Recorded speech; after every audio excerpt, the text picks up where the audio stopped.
Hello, everybody. Hello. I just wanted to make a brief announcement. We'll be starting this meeting a little later than expected. We're trying to resolve a slight quorum issue, so thank you for your patience.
Okay.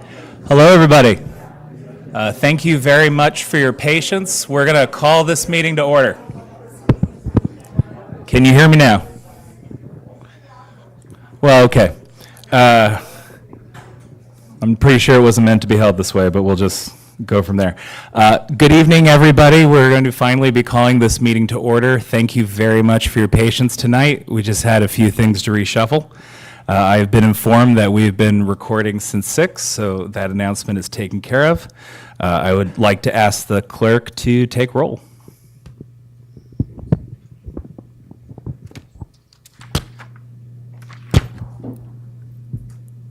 So I'll be calling planning commissioners first. Bauer, absent. Hooper, Here. McErlane, Here.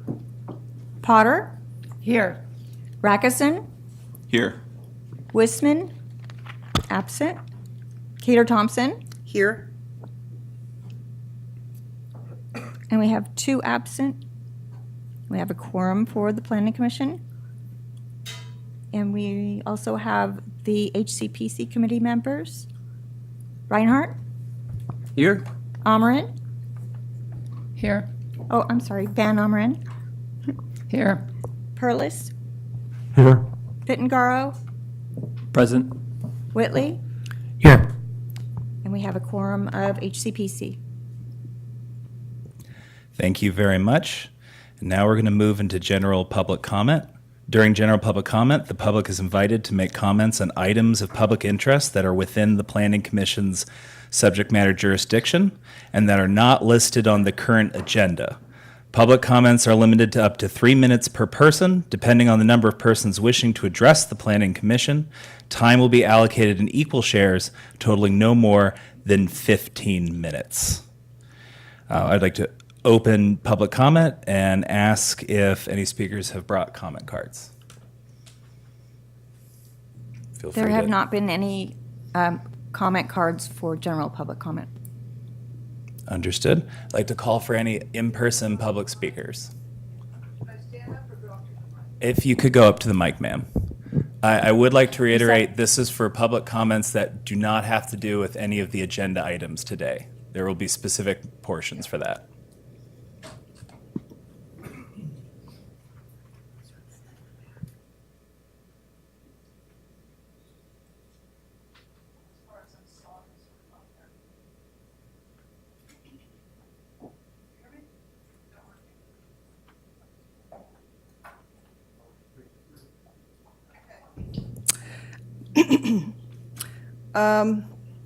Okay, my name is Carolyn Lamson. I'm a resident at 413 Fifth Street on the west side here.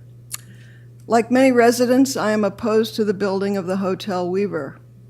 Here's some reasons. Oh, ma'am, I don't mean to interrupt you, but this would be a comment related to the hotel, which is an item that will be discussed tonight. You'll have to save your comment for when that item's being Well, discussed. can I leave out the name Hotel Weaver and say why I'm opposed in general? You're- I love the creativity of that, but unfortunately, you will have Can I to wait talk until about that the item traffic congestion in Petaluma?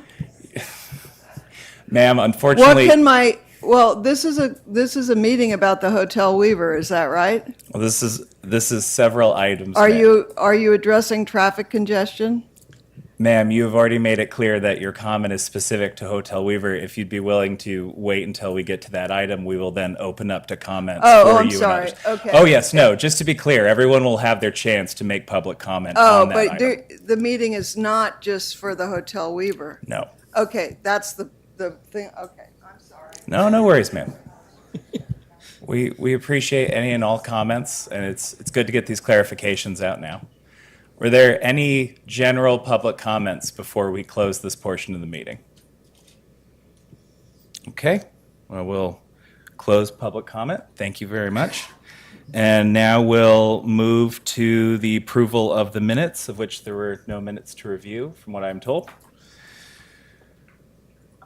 And we will move straight into introducing the meeting. And just to be clear, this is a joint meeting between the Planning Commission and HCPC.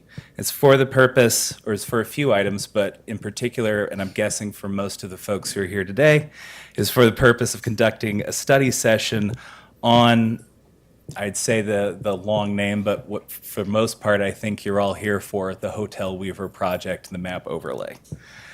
I will have to recuse myself from this portion of the meeting because I live in close proximity to the hotel site. So Commissioner Sandy Potter will be taking over the chairing role for this portion of the meeting. Thank you. I want to welcome everybody here tonight and let you know that I am pinch hitting.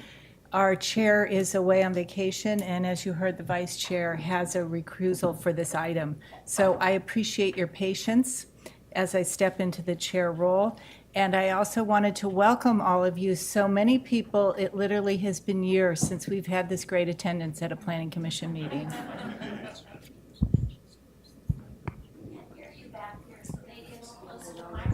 Okay, thank you. I will work on that. So the item before us, item 2, that's the place we are on the agenda now, is to consider for the Planning Commission and the Historic Cultural Preservation Committee to conduct a study session on a proposed hotel at 2 Petaluma Boulevard South. And as I do want to ask now if there are any recusals from the Historic Preservation Committee of the folks who are here today. I will be recusing myself from a portion of the item, the discussion of the planning overlay, but I will be participating in, and that's due to the fact that I own property within 1,000 feet of the boundary of the planning overlay. But I will be participating in the discussion on the hotel specific. So I'm going to leave for part of the meeting. And I think Commissioner John Seaman- Perlis, HCPC, and I will be recusing myself because my property is within the proximity to the project site. Okay, so that was a little difficult to hear. What I think I heard was that Historic Commissioner John Perlis is recusing himself because his property is too close to the proposed hotel. So will you be also leaving the chambers? Okay, thank you. I also wanted to note that this item does not require a public hearing. No decisions will be made tonight. It's a study session to receive input from the applicants, from the committee members, and from the public. So with that, I would like to open the item to comments from the Community Development Director, Brian O.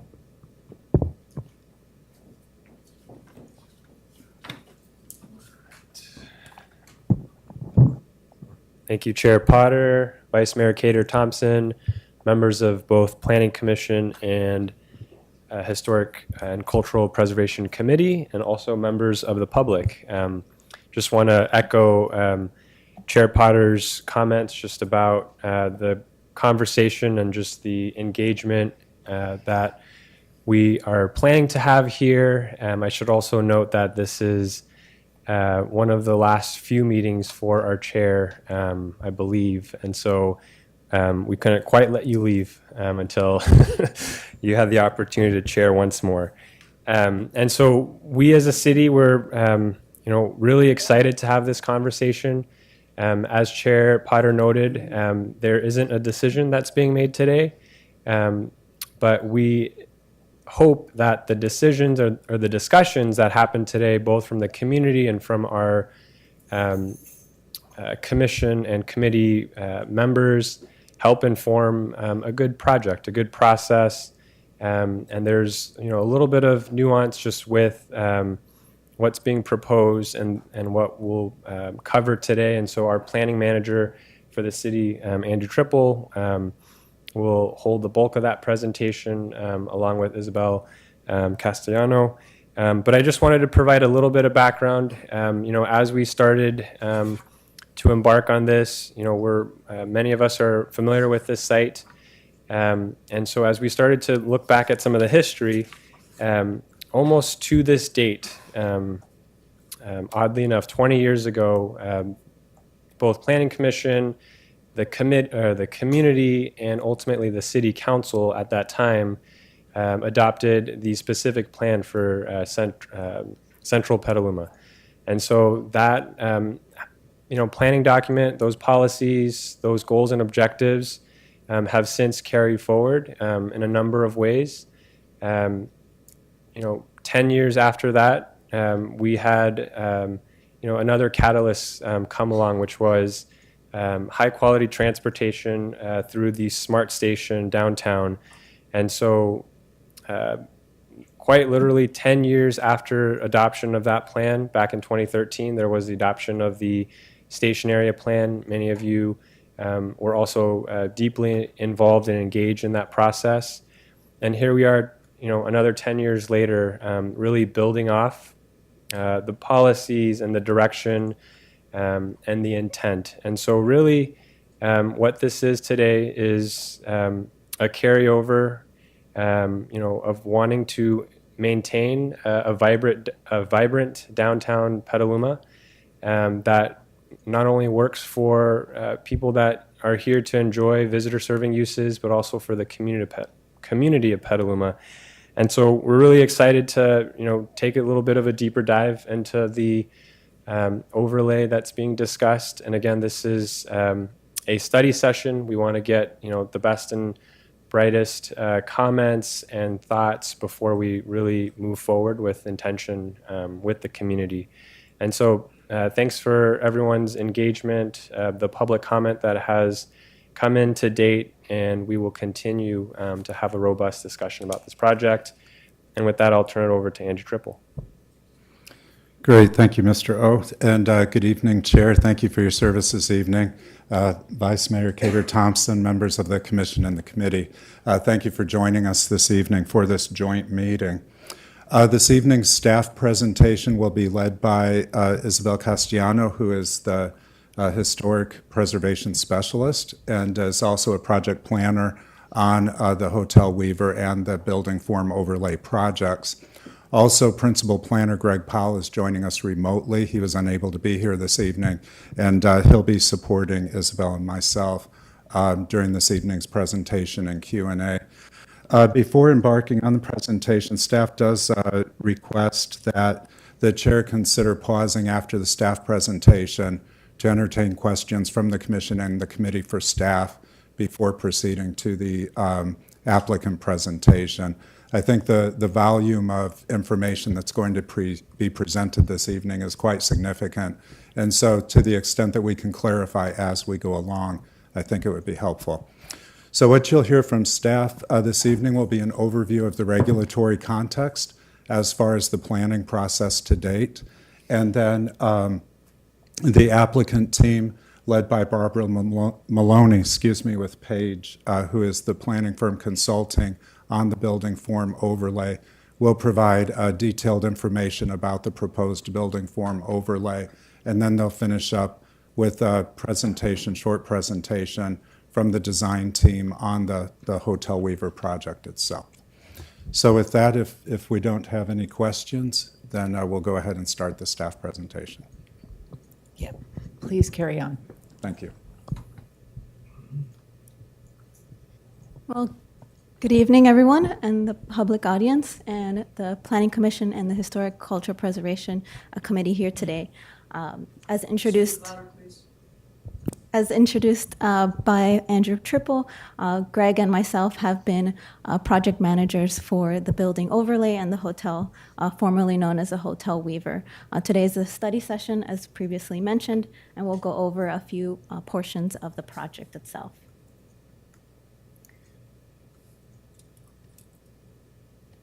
And this is the first item for today. There's a second item to be discussed related to the general plan conformity.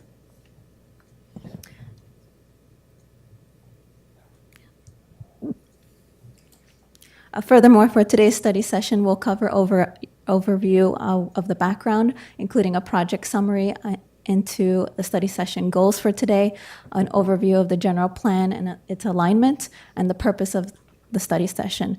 We'll also provide a project description and an overview for the public outreach and discussion, and leading into the feedback requests.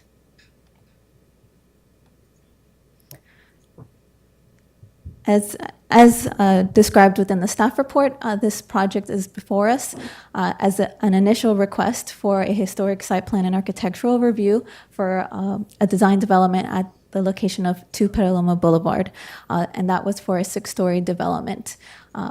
Through this process of working with planning staff, there was a development for a subsequential request to amend the general plan and zoning ordinance through a building form overlay.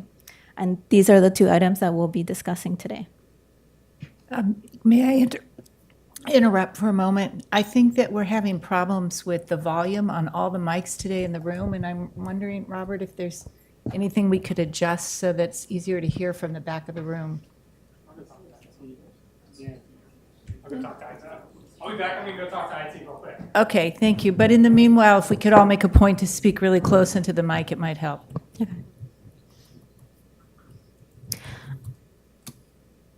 Okay. In terms of the project as a whole, considering the hotel and the building form overlay, there's 5 required entitlements. With the building development, there is the general plan amendment, the zoning text amendment, the conditional use permit, a tree removal permit, and the historic site plan and architectural review. But again, today's study session is to focus on the building overlay and how it would develop and support the downtown in a specific area. Generally, we have the Planning Commission and the HCPC have as 2 separate bodies for 2 separate purviews. Most generally for the Planning Commission related to the general plan and zoning text amendments, and the HCPC related to applications for historic SPAR. But for today's purpose of joining, having an open discussion together, we are able to discuss on all items related to the project, specifically the building form overlay. And for the purpose of today is to consider and propose non-binding comments on the proposed building overlay and for its specified area. And secondly, to review and respond to discussion questions brought on by city staff for further development and direction of the proposed overlay. For the joint study session goals, having all of us together in one room combined, we are able to deliver a summary of the complex project, how it relates from the hotel to the overlay. This opportunity is also to have Planning Commission and the HCPC discuss in a group setting, so the conversation could be more fluid in terms of the project as a whole.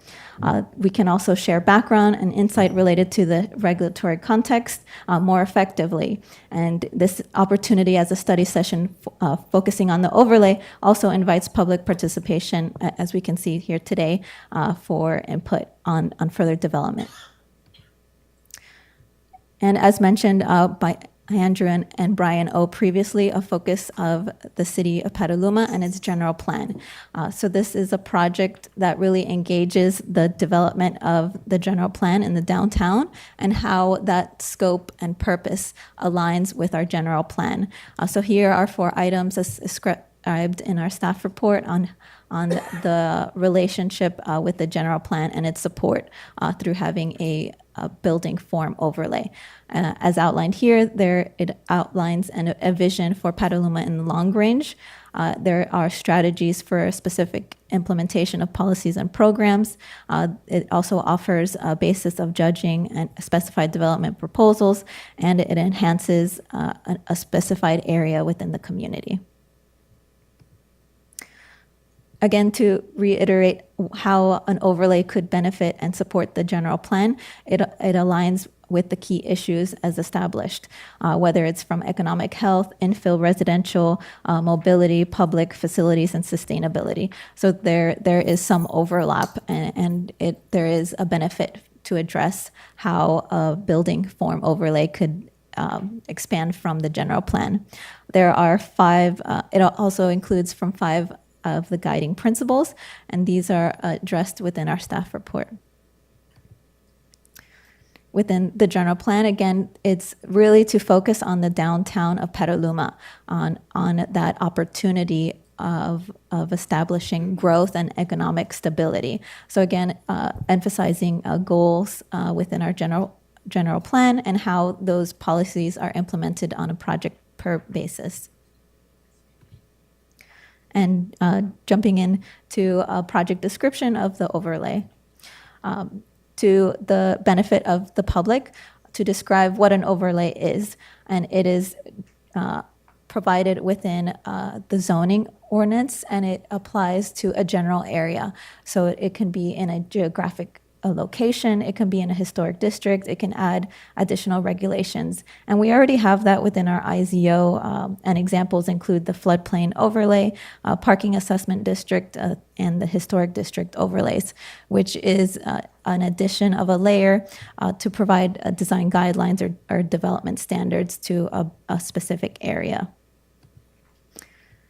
As illustrated within the staff report, the building overlay study has established a boundary within the downtown area that encompasses most of the mixed use within the city's downtown. And this mixed use from the general plan also includes mixed use within our IZO and across from our specified zoning as well. So this is a study area that's been selected to further analyze as well. And I do want to step back and address how this development of the building form has been established. This is a development working with EKN Development and their consultants page of creating a study through areas within the downtown, which includes the historic context. So there is a study boundary to further analyze and open for discussion, whether this is a specified area that we see is feasible, whether there is a need to pull back to include or exclude historic or specific areas. That's still open for a discussion and a part of the study session. So as part of the proposal, this does include the historic context, including parts of the historic districts and historic resources for contributing and non-contributing. And there are additional landmarks as well.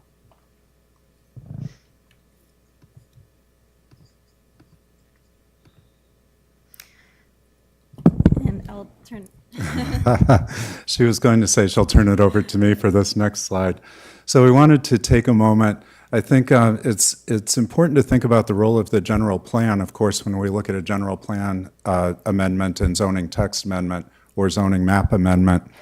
Part of the reason is because we are changing the regulations under which projects may be reviewed. So we do look specifically back to the general plan, to the vision, the principles, the goals, and the policies to derive guidance from those elements or those aspects of the general plan for review of the proposed amendments. So we're currently undergoing a general plan update. We're well into that, and we're anticipating the land use alternatives to be presented in the near future. And we wanted to talk a moment about the relationship between what we're reviewing with this proposed general plan amendment and the general plan update. Of course, we review the amendment under the current general plan, but we are looking to the update and the vision of that's being expressed through the update, specifically the priorities that would be relevant to the project to preserve open space, in other words, encouraging infill development where we don't have the development pressure of open spaces, to reduce development in the floodplain zones, which is a key area of interest, to minimize hillside development, to continue to preserve our undeveloped hillsides, and then to focus increased densities and intensities of use in specific areas, including downtown and around the smart station areas, both the existing downtown smart station as well as the Corona station that will begin construction shortly. Then to expand our active transportation infrastructure, which reduces reliance on vehicles, to preserve the vibrancy of downtown, to support employment and job growth, as well as economic development overall, and the tax revenue benefits related to economic development. And then finally, to create 15-minute neighborhoods, which has been a key focus of the SDAT team. So overall, then, the preferred approach is to focus our development within our existing developed areas, to create opportunities for increased infill development, as well as to encourage higher intensity of development that does happen. So while the general plan update process has not reached the point of identifying or making policies that would direct specific height increases or an increase in maximum FAR or lot coverage, we do feel that at this point in time, based upon the work we're doing with the general plan update team, that the proposed building form overlay, those very specific components that are included in the overlay, are aligned with where the general plan update is heading in terms of policy recommendations.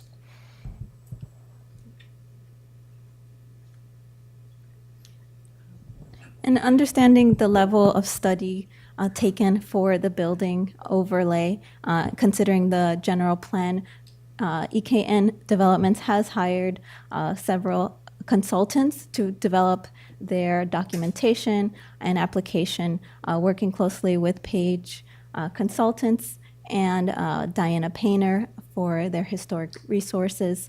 These are documents and studies that would support the building overlay application.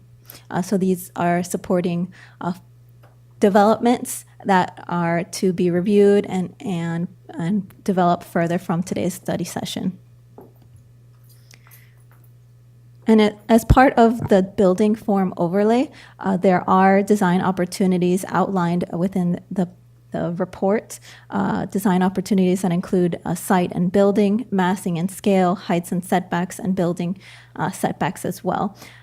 Further from these design opportunities, there are development standards established and being proposed either by right or by discretionary review, and a special conditions applied for the type of property, whether in a residential zone or abutting a contributing historic resources. I would like to share with the audience that the consultants here today will provide an in-depth overview of the overlay and their report and findings. So this is a brief summary, and they will go further in depth to the development standards and provide examples for the audience. And I would like to provide a brief overview of the hotel as well for a project description. And this hotel was located within the 2 Petaluma Boulevard South, and as mentioned, it was proposed at the corner site as a 6-story and 93-room hotel with restaurants and amenities. As outlined here, the site is also located within the historic district. And briefly to summarize, a development within the site would emphasize the streetscape and apply the building development standards established by a building form overlay. Additional documentation for the proposed design of the hotel is available within the attachments to the staff report, and it has also been presented to the HCPC. So there has been some input received from the public for this particular hotel. To further describe the design, there is the height being established on the new location, and this is one component requiring those general plan amendments and the zoning text amendment, which is the subsequent application for the building form overlay for height increase and development standards. Within this hotel, there is a level of detail taken to its architectural aesthetics. There are levels of materials selections and analysis being applied to this particular site.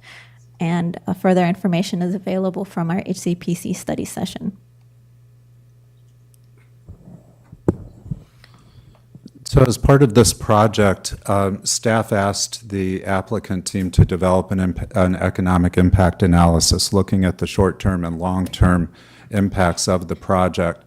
And the short-term impacts that we'd anticipate, of course, would be in temporary construction jobs, approximately 328 jobs, with economic activity of approximately $55 million. But then over the long term, over the 25-year period of operation of the hotel, it would annually be expected to support 150 jobs and generate about $18.6 million in economic activity on an annual basis. And then finally, when we look at the tax revenue generated, we're at approximately $37 million in transit occupancy tax, $3.8 million per year in city sales tax, well, in the first 25 years, sorry, and then $24 million in property tax in the first 25 years. So it's important that we, as we look not just at the hotel, but as development in the overlay area, that we're also looking at the economic impacts of creating opportunities for expanded or increased intensity of development in the building form overlay. I think also that this is a great point to and reflects and demonstrates how the city is actively engaged with the applicant team in developing this building form overlay. We meet regularly with them, both in person here in Petaluma as well as weekly remotely, and we continue to request additional analyses and information as the building form overlay moves forward in response to public comments, to comments from review authority, and we will continue that process.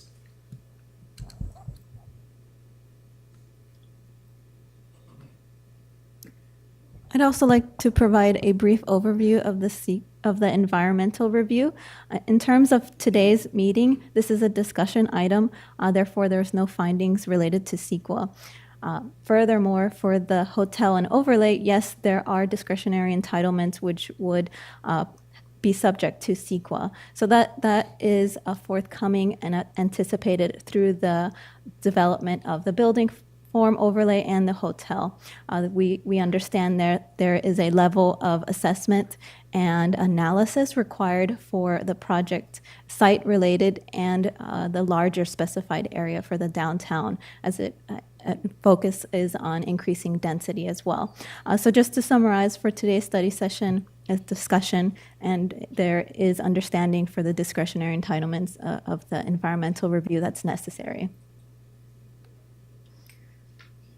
And as part of the study session, there is a lot of involvement with the community and public outreach.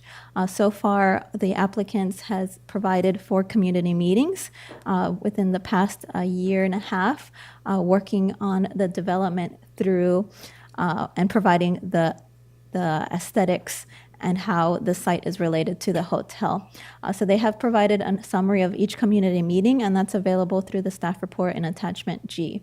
The second item I'd like to note is the HCPC study session, which was held in January of this year, and really delved into the site-related hotel project. This was a study session where the HCPC provided feedback on the general design, fitting in with the regulatory context and the design components with the historic district. So those that study session allowed for an understanding of how this particular design will fit in to the site located within 2 Petaluma Boulevard. There was elements from the study session that was shared with the applicant to address portions of the design that related to height, massing, scale, and form. There was additional analysis and documentation requested to further develop how the hotel could be further integrated within its site-specific location. This also included renderings and additional viewpoints through the city and the detailed studies related to height. And furthermore, going into discussion on the building form overlay, we did note within our staff report and had conversations through our staff through the community development on how a building form overlay would establish and support the general plan in terms of features of climate actions, their features for 15-minute neighborhoods and sustainability initiatives.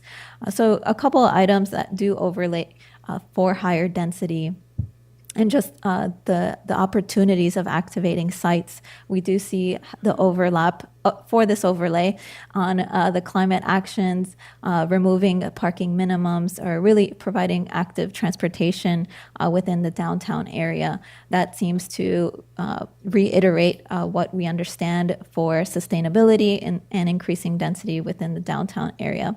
There other portions include from development standards of increasing tree canopies or the ground floor, really pedestrian-related features. And that's one of the elements, as previously discussed in other projects, 15-minute neighborhoods, how to increase ease of access to the downtown area. And that also extends the conversation to sustainability initiatives already taking in place with the city that range from infrastructure, materials, procurement, and landscape. So there are capital improvements and non-capital improvement climate initiatives already in place for Petaluma. So this is just a quick overview and discussion on how a building form overlay could really increase and relate to each feature already within the city. And again, to reiterate the citywide goals and priorities, a building form overlay would strengthen any prioritizing and incentivizing of sustainable infill developments, creating and facilitating development of additional hotels where appropriate, identifying alternatives for downtown and access to the downtown area, and other features, whether they are riverfront or located in other locations within the downtown. With the further development, there also is opportunity for new construction, infill, and related to art installation. So really activating sites, whether it's temporary or a temporal distribution of public art and amenities for a viable and community setting. And as part of this study session and gathering the PC and the HCPC together, this is an opportunity to request feedback from planning staff and community development, an opportunity to request feedback for the building form overlay. As outlined in our staff report, we provided about 6 questions overlapping on items whether there is support for a overlay that provides development standards on height. So I'd like to briefly read through the feedback request questions as a reminder and then provide the conversation over to our applicants as well. So as part of the study session, our first question is the building form overlay and concept to facilitate an increase in building height density supported by the general plan and the general plan update. The second question is the building form overlay boundary, is it the correct area as part of the study? There is opportunities to adjust, include or exclude opportunities for this further development. The third question is, what is the feedback for building heights within the downtown area? Is there opportunities for greater or lower height to be considered?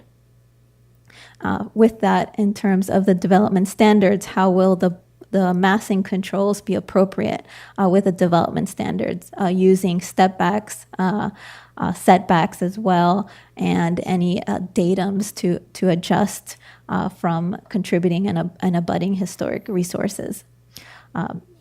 Further with this development, what are the opportunities for by right building height or discretionary approval? There are opportunities to establish within the IZO on opportunities to review of that increase in height, whether it's by right or discretionary. And lastly, to mention what are the eligibility features to allow such a taller building, whether it, and if it's appropriate to the setting. These features could range for other public benefits to determine and identify what those eligibility features are. I do want to share our contact information, working closely with Greg Powell and Andrew Triple. Our contact information is available for continuance and development on this project and further questions. And I'll go back to our previous feedback question and share the mic with Andrew. Great, thanks, Isabel. So, Chair, at this time, staff is available if we have any questions about the presentation thus far, and if not, then we can invite the applicant up to present their presentation. Well, I want to thank staff very much for the presentation, and we're just beginning this evening, which is going to be engaging and probably lengthy, given the number of people attending and the speaker slips I have. So I do want to bring it back to the commission and the board to hear any questions specifically about the presentation that the staff just made, and asked for us to be brief and to not repeat the questions. And because we are busy, I thought we would just do this orderly, starting at the end with Councilmember Cater-Thompson and just coming down the line. Thank you. Some of my questions, well, it's going to be around parking, and I want to know, thank you. What is the theater district? There's a contractor with a theater district, and it has to do with the parking garage. And when is that? How many years was the contract? And the parking garage, what's going to happen with that and interfacing with the community as far as using it? What are the changes? Are there going to be changes? And how many available parking spaces are in that garage? The other I have is I was pleased to hear that you're working with the general plan committee, so we're getting updates, because I'd hate to use the old general plan when we're in the midst of doing a new one. The overlay, I'm having a hard time because I'm looking at kind of a square block area, and then now we're looking at a larger area, and I'm just not sure. Well, I'm glad it's a workshop so we can talk about the benefits of expansion, or maybe choking it down a little bit. To be clear with the development, if you have a by right, so if we said we would go up to 100 feet, and that's part of the change in the overlay, then there would be no discretionary review. But if we kept the number lower, then there would be discretionary review. If we went lower, or if we stayed where we're at right now, and I think that's like 43, or I don't know what that number is. 45 currently. It's 45.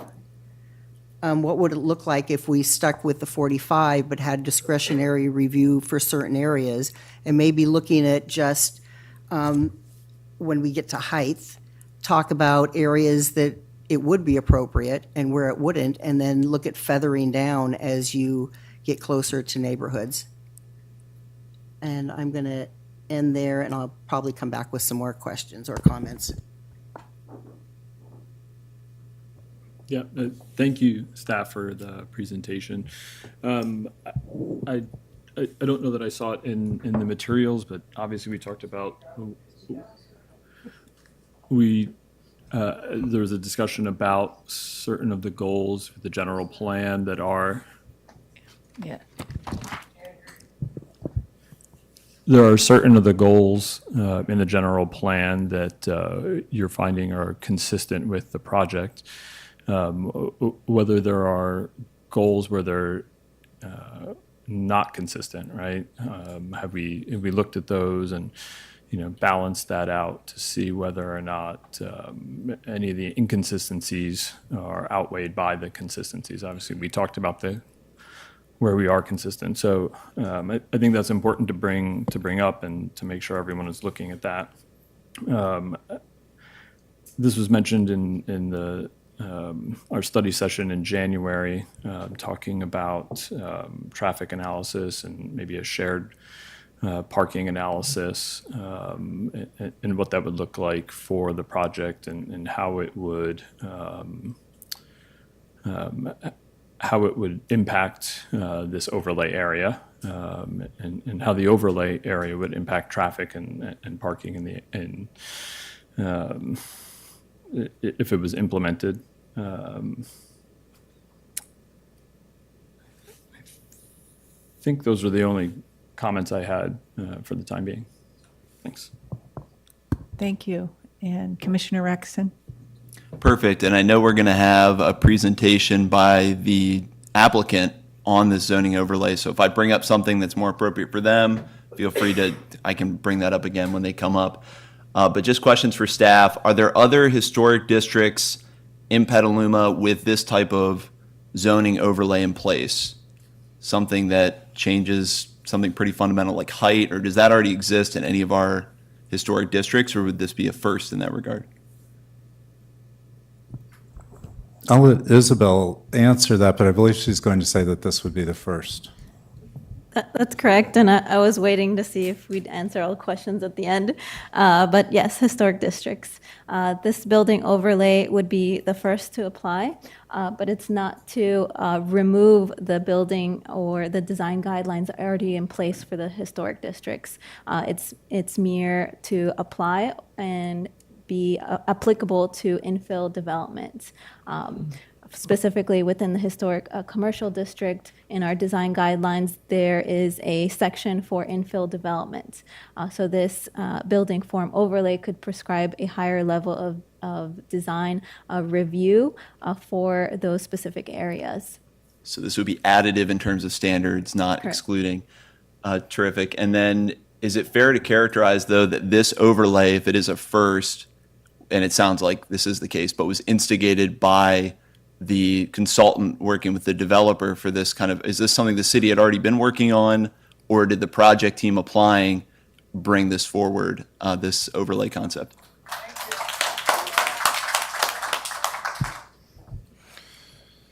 So the project, when it was proposed, exceeded the maximum allowable building height, FAR, and lot coverage.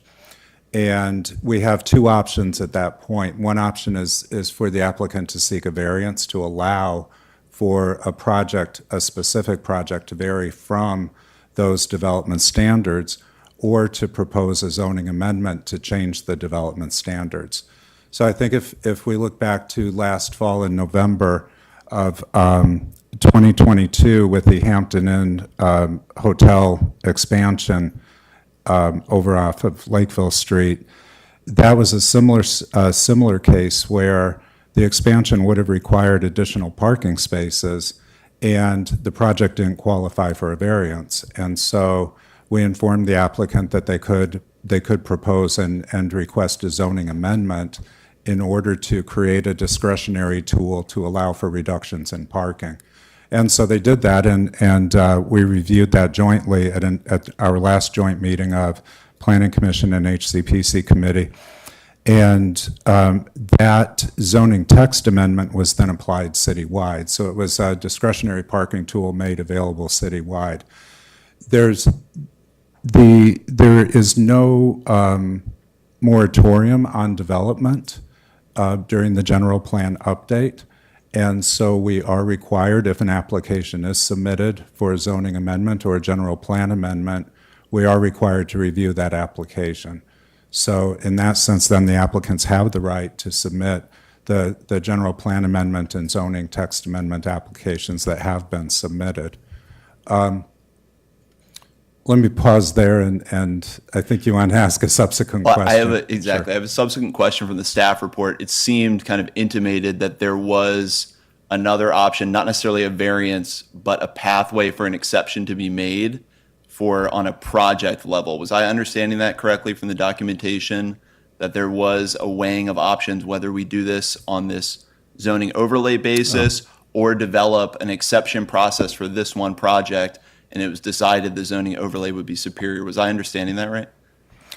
Well, I don't think, I would have to go back and look at that particular section. We can't entertain a site-specific zoning amendment because that would be spot zoning, and that's not allowed. So we did advise the applicant that we couldn't change the development standards just for that site, that we did have to look to a larger area and consider how those development standards might be changed to support redevelopment, both in proximity to the proposed project, but then to achieve the goals of the general plan for sustainable downtown and to increase economic activity.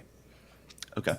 And just to keep it brief, you know what? I'll save the rest for the next part. Thank you. Thank you. And Chair Reinhardt?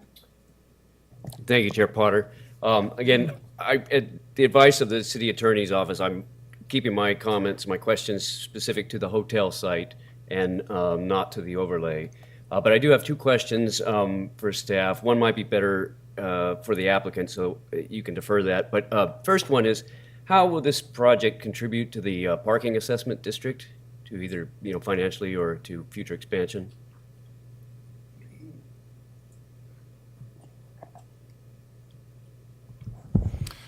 I'll work on that answer and we'll get that back to you. Sure. Okay. And next, I was curious about the economic impact report. I thought was very compelling and provided a lot of great information, but I'm assuming there were some assumptions made, like occupancy rates and things like that. And I'm just curious, if those are rates that are reflective of the current economic environment, of the hotels we have in town, they're using. It's not 100% occupancy 365 days a year that it would take to generate those numbers. Do we know that? I don't know that. I think that'd be a great question for the applicant regarding the methodology. Right. Thank you. That's all. Thank you. Commissioner McLaren? Thank you. First question I have is regarding the actual line that defines the zone. Some of the maps show the historic zone inside that line and some show it outside that line. I'm not sure how that relates. The historic, residential historic zone, the planning area overlay zone is larger than some of the other maps you show. Right, and I do want to express through the development of the building overlay, we have a study area, which is generally outlined in the blue. Could you show that map, please? Let's see.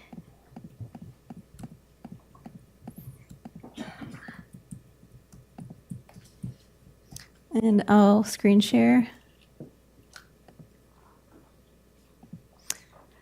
And this will be further explained through the applicants as well, further in depth. But through the study, as you can see, demarcated here with the blue line as the study area, generally around the downtown area. And the overlay is the general purple area through, as we can see here, as illustrated. There are development standards associated with this boundary for residential zones as well. So this is part of the process through the application, the analysis, the studies, and from today's conversation, understanding where is the appropriate boundary, what is the appropriate inclusion within the historic districts, within our downtown and our residential areas. So this is through the development can grow or can reduce in size. So the height limitation applies to the zone, the shaded zone, or the whole blue line? Around the overlay of the purple area. Just the shaded, okay. Yes, the shaded area. Thank you. The other question, I hear questions about, do we need to do this much overlay for this one project? And how, is there a way to bring this back into a little more immediate to the site or a little more immediate to the neighborhood? So it's not, it seems like we're intensifying a huge area for the justification of a hotel. And I'm not sure we know enough about that. I'm not saying it shouldn't be done, but I don't know the economics of downtown. I don't know how healthy it is or how unhealthy it is, or if we need more density. From my sense of Petaluma, there's a lot of vacant buildings or poorly occupied buildings in downtown. So I'm not sure where this economic drive is coming from that we need to intensify downtown. And that should be part of the study, I would think, part of the overview, the purpose of the study. Otherwise, it feels a little Pollyanna. Also, I think the perception that this overlay study is being done to justify the hotel is, I think, an issue, a perception issue. I'm not implying that it's happening, but I think there is the perception that the developer is paying for a study that justifies his hotel. I'd like to somehow see the city take charge of that study so that it's a city study with city backing economics and due diligence that the hotel fits into, as opposed to the hotel driving the study and the development standards and all the things that go with it. So that's kind of my bias. How do we make the city control this more than it seems to be? And then I guess the question was asked earlier is the implications of intensification of that whole zone has huge traffic parking issues.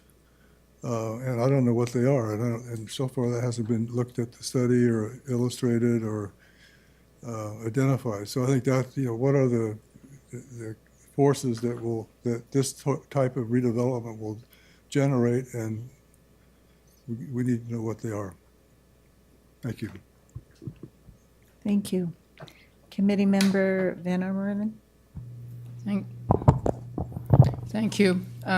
Great presentation by staff. I just have a couple questions. Since the overlay study was initiated by the applicant, the study area, was that determined by city staff, or was that also determined by the applicant?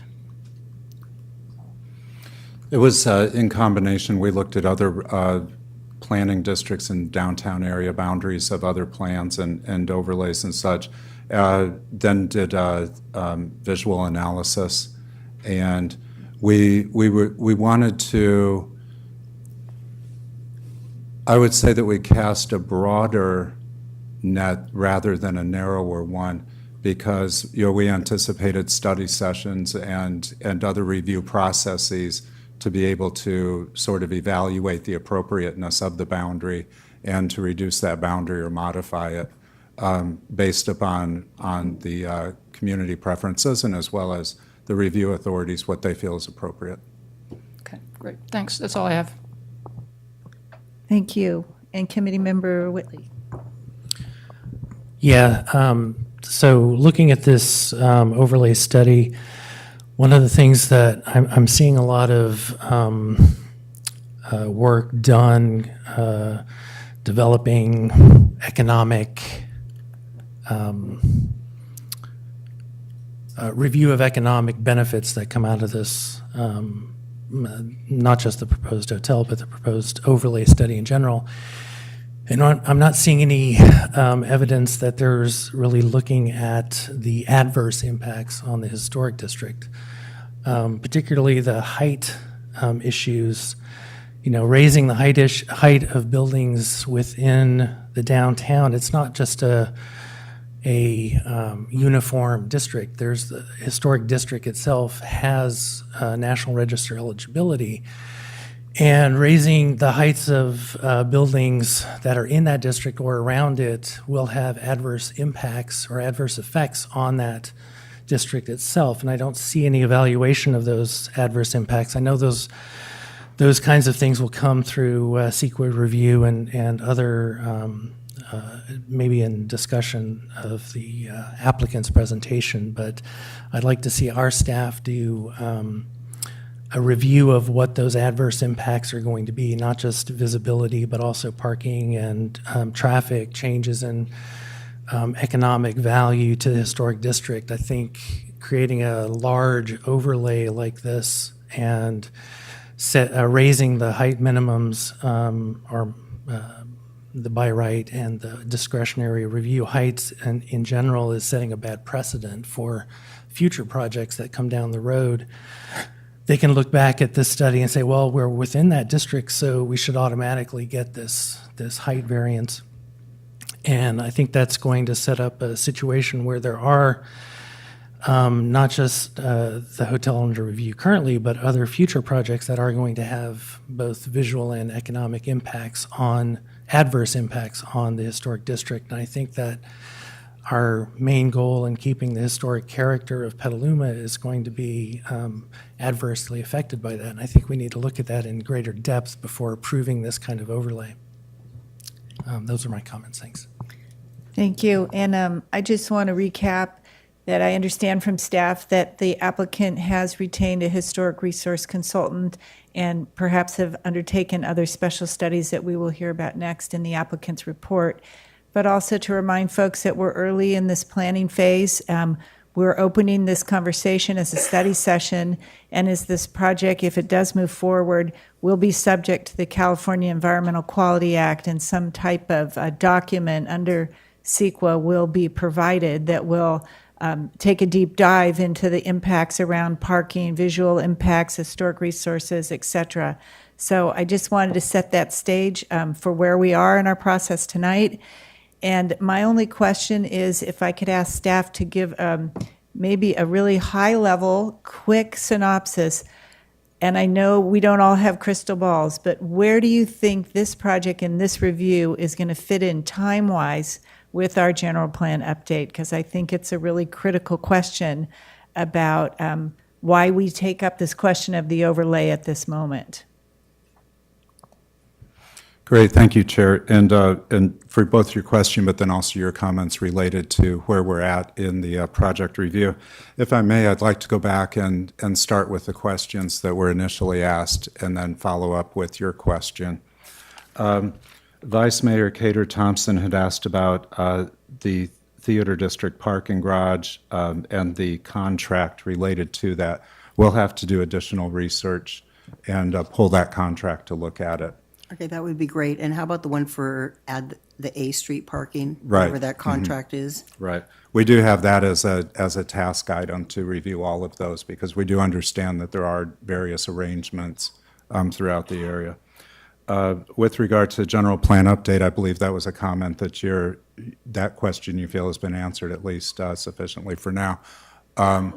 But then also to answer Chair Potter's question about how do we see this fitting into the process, we would move forward responding to comments received from this evening, and then of course the applicant will have work to do to provide additional materials or revisions. So it's difficult to say how those two might sync up. I would anticipate that the general plan update, I believe, will be releasing some draft frameworks within the next couple of months, I think is the schedule there. And so we'll start to see some of the general plan update work emerging as this is moving forward as well. I would anticipate that should the building form overlay and then contingent upon that, the hotel project would conclude its planning review in advance of the general plan update and be brought before the review authorities for a formal review prior to the update being finalized. I want to acknowledge Commissioner Rakison's question, but do continue. So with regard to Vice Mayor Cater Thompson's question about the boundary, I think that staff is looking for input on what the boundary should be. If the review authorities feel that it needs to be expanded, that we could benefit from an expansion of the boundary, or if it's too aggressive and needs to be reduced and more focused. That's certainly one of the questions that we have. And Isabel, if you could please go ahead and share the feedback request again. I really appreciate that this slide was presented, and I know that these are items that the public can speak to, and also these will be the heart of our discussion Right. after we hear from everyone. Great, thank you. And then by right or discretionary, I think that this answer would respond to several questions. And again, you know, a by right process would establish an objective standard. And we could have that objective standard be 60 feet or be 75 feet, or we could have that objective standard be 45 feet, which it is currently, and then through a discretionary process, allow additional height subject to review by HCPC if it's in a historic district, or by the Planning Commission if it's outside of a historic district.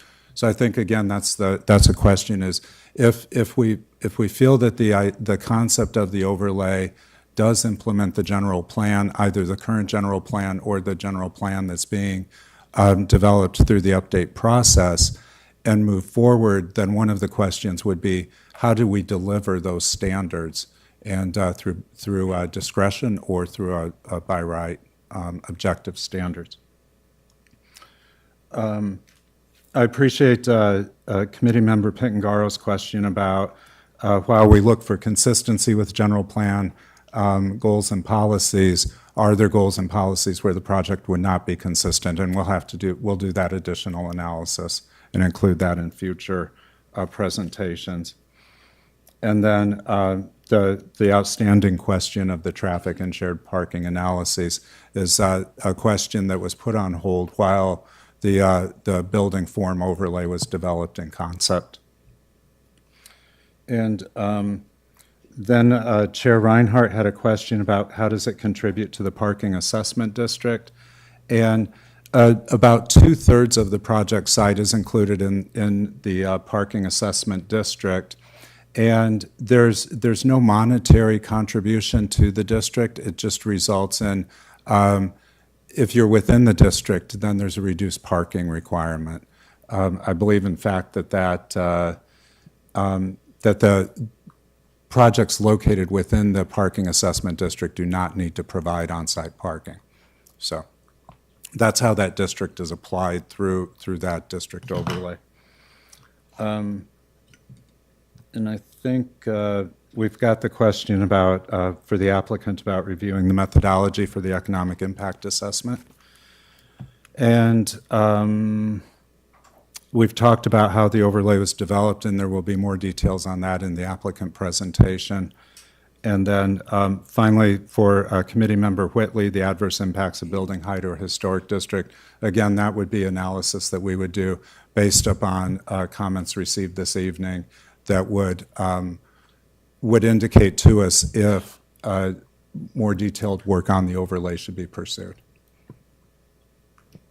Thank you. At this time, I'd like to invite the applicant to make the presentation. It just relates to my original question to staff, and that was in the development of the overlay. I found it, just as a note for staff, we might not have an answer right now, but in the board and commission report on page 10 at the very top, staff considered various alternatives to amending the general plan and IZO, applying an amendment to the entire MU2 district, creating sub-areas within the MU2, creating an exception process that could apply anywhere, and ultimately staff chose the current proposal. So I just wanted to hear about some of those alternatives and how we arrived here, and kind of the merits of each. Like I said, there might not be an answer right now, but I wanted to put that out there. Sure, I'd prefer to work on that and then deliver it perhaps prior to comments. Okay. Great, thank you. Great. Okay. Stop the screen. Thank you.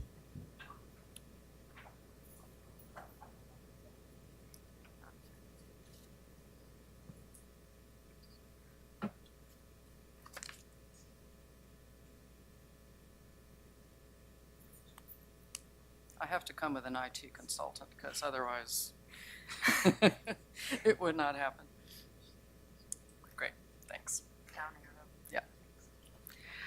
Yeah. Thank you very much for having us here today, and particularly personally, thank you. It's been quite an, oops, sorry about that, sorry.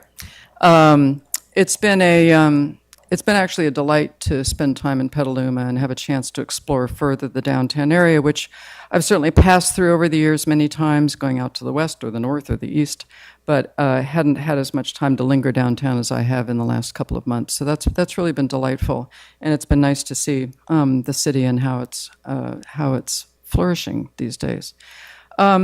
We were asked, my colleague Prachita and I were asked to work with the city staff and take a look at this area and think about really not literally, and I'm not an architect on the project, so I don't really have a dog in that fight, but I am very interested in downtowns and cities and how they grow and change. For the last 35 or almost 40 years, I've been working as an urban designer and a planner, primarily in California, and for cities as small as St. Helena and as large as San Francisco and San Jose. So have seen a lot of the ways cities change and evolve. It's really gratifying to see that you're working on your general plan now, taking a look at the one you have now and the work that's being done on the general plan today, including all those notes on those pages on the wall. And the things that I'm finding interesting that are emerging out of that have to do with a couple of topics. Housing, obviously, which is a big deal for all of us in California, no question about that, of all different kinds, at all different affordability levels, and in all different kinds of forms. But also sustainability. And certainly over the last 20 years in my own practice, sustainability has been one of the biggest issues we've been dealing with. It's not just efficient buildings, but it's also efficient and carbon neutral transportation, the train, you've got the smart train. A lot of things are changing and moving in those directions, and I think to the degree that we can help shape our cities to support those goals, that's definitely something we want to do. And so looking just at the things that I've seen on the website about the visioning that's going on already for the general plan and the on the wall and various other things, and the existing general plan. Clearly, there are a couple of things that jump out at me as being particularly important. As I said, housing, adding housing, various affordability in various locations, including the downtown, where it's walkable to amenities, it's walkable to services and entertainment and other things. Economic growth, cities organically functioning tend to need to grow and change in order to stay healthy. And so how much, where, how that happens, how little is an important consideration as well, and the downtown is obviously a place where that could happen. I also think that how the public realm of sidewalks and open space and the places that people spend their times outside are also going to be really important. And so in looking at this study, we were asked, as staff laid out in lots of detail and really, really well, we were asked to take a look at this area that's outlined in blue here as a study area, literally a study area, not necessarily a final area, but a study area. And where it's going, where it is today, and how could it change, should it change, and should the regulatory environment in some fashion be changed to support that? So that was what this was really all about. And obviously, you all know well, and it's been commented on quite a bit, the study area does encompass include a couple portions of two important historic areas in the city, the historic commercial district and the A Street district. They're both incredibly different. They both, I think, play a very important role in the city.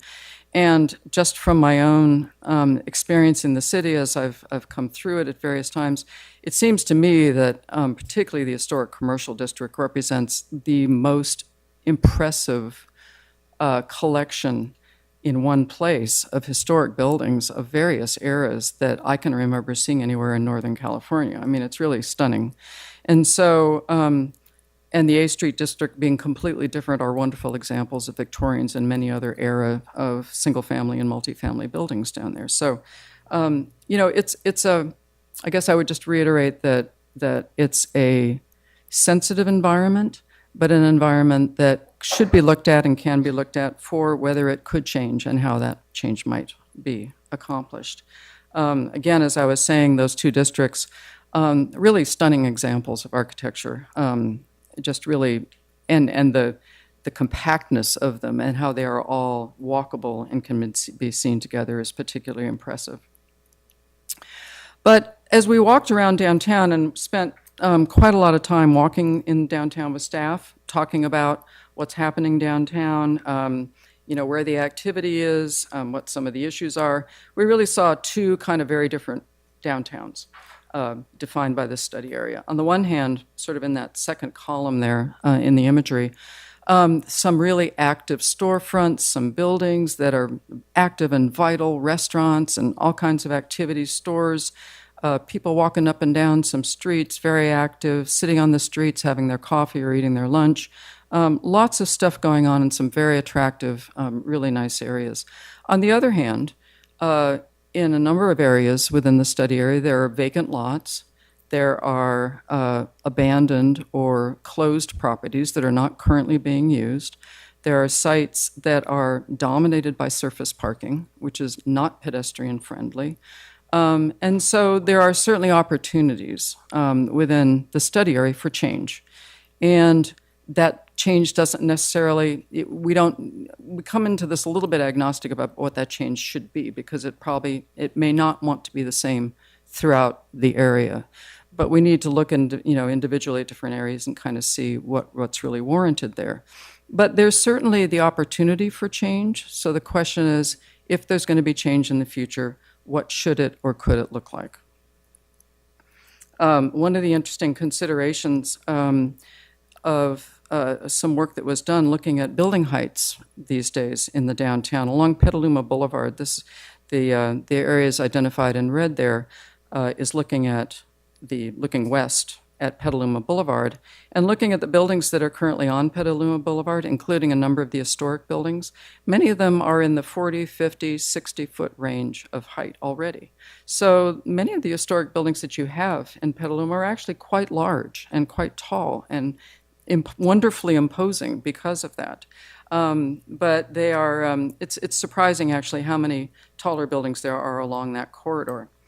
And throughout the entire study area, we did some additional slides like this, but throughout the entire study area, there are other examples. Many of them are churches, some of them are civic buildings, some of them are commercial buildings that are also well above 45 feet. They are out there, they are around. But they are not dominant, no question about that.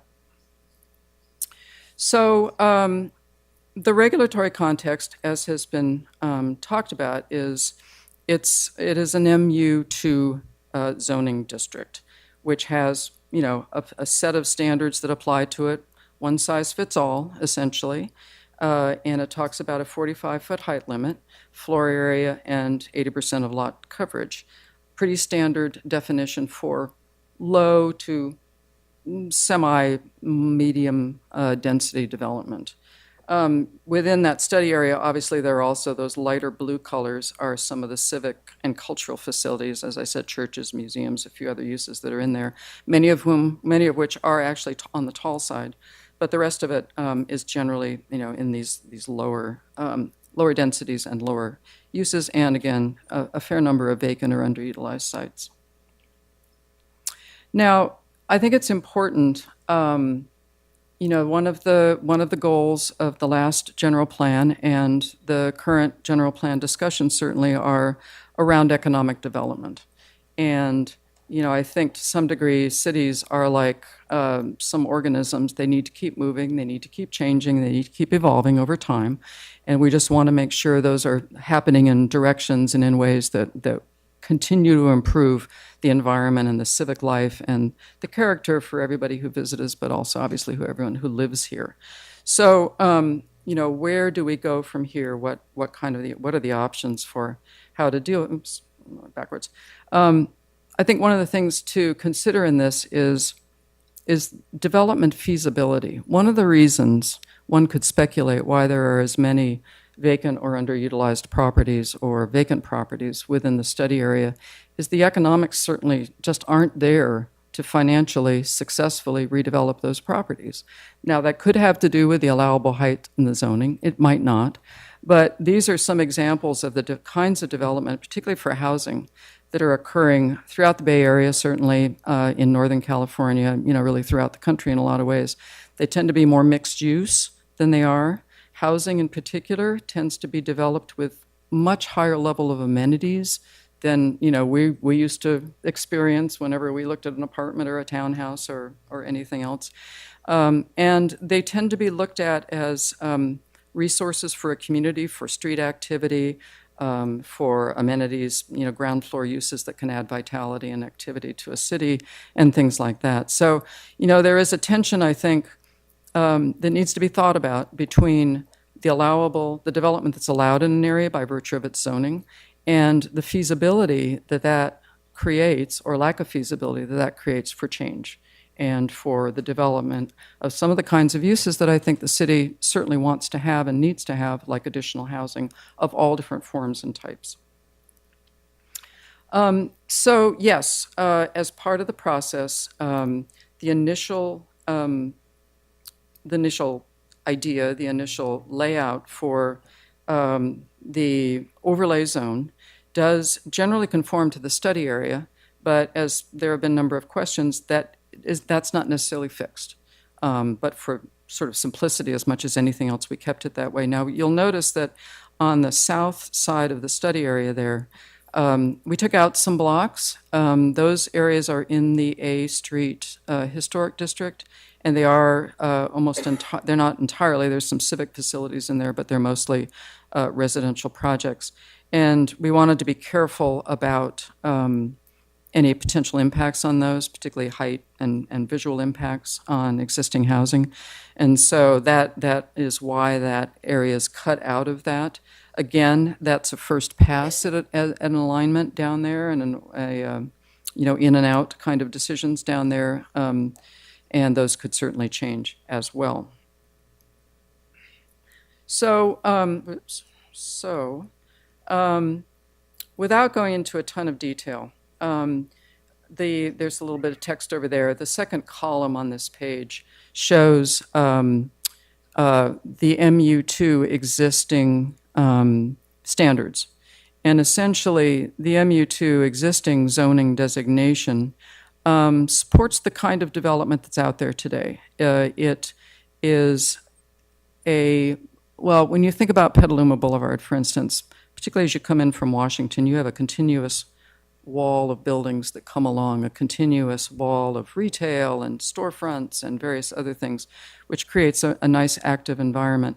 The MU2 zoning today actually calls for a lot of setbacks from the street, separations from other buildings, and a relatively low allowable building height, maximum building height of 45 feet, which accommodates 3 or 4 levels, floors of building development.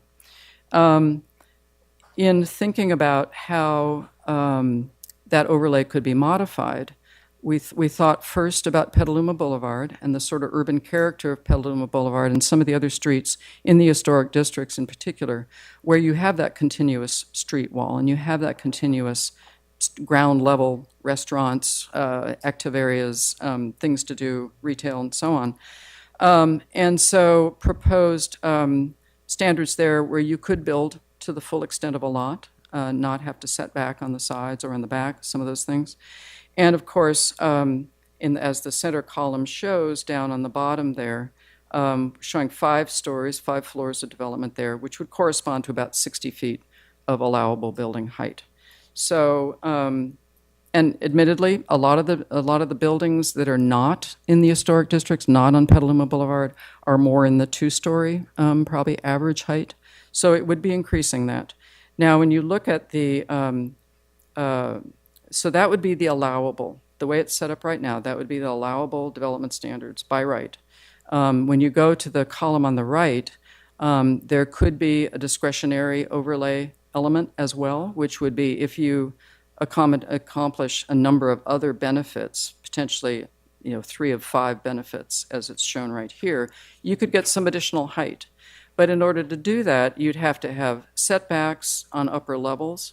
to mitigate the appearance of height and any sort of sense of the buildings being that much taller than their adjoining buildings. And other improvements such as active ground floors, wider sidewalks, things like that, that could also be provided by a development in the area. So here are the, so that shows that in more detail here. Basically, in order to get to a 75-foot, which would be the maximum allowable potentially in the area, you would have to not only set back upper levels as shown in that cross-section diagram, but you'd also have to provide at least a number of the additional criteria, such as active ground floor uses like restaurants or retail or other uses, transparency on the ground floor so you can see activity on the inside. Again, you're trying to activate the sidewalks, activate the public environment.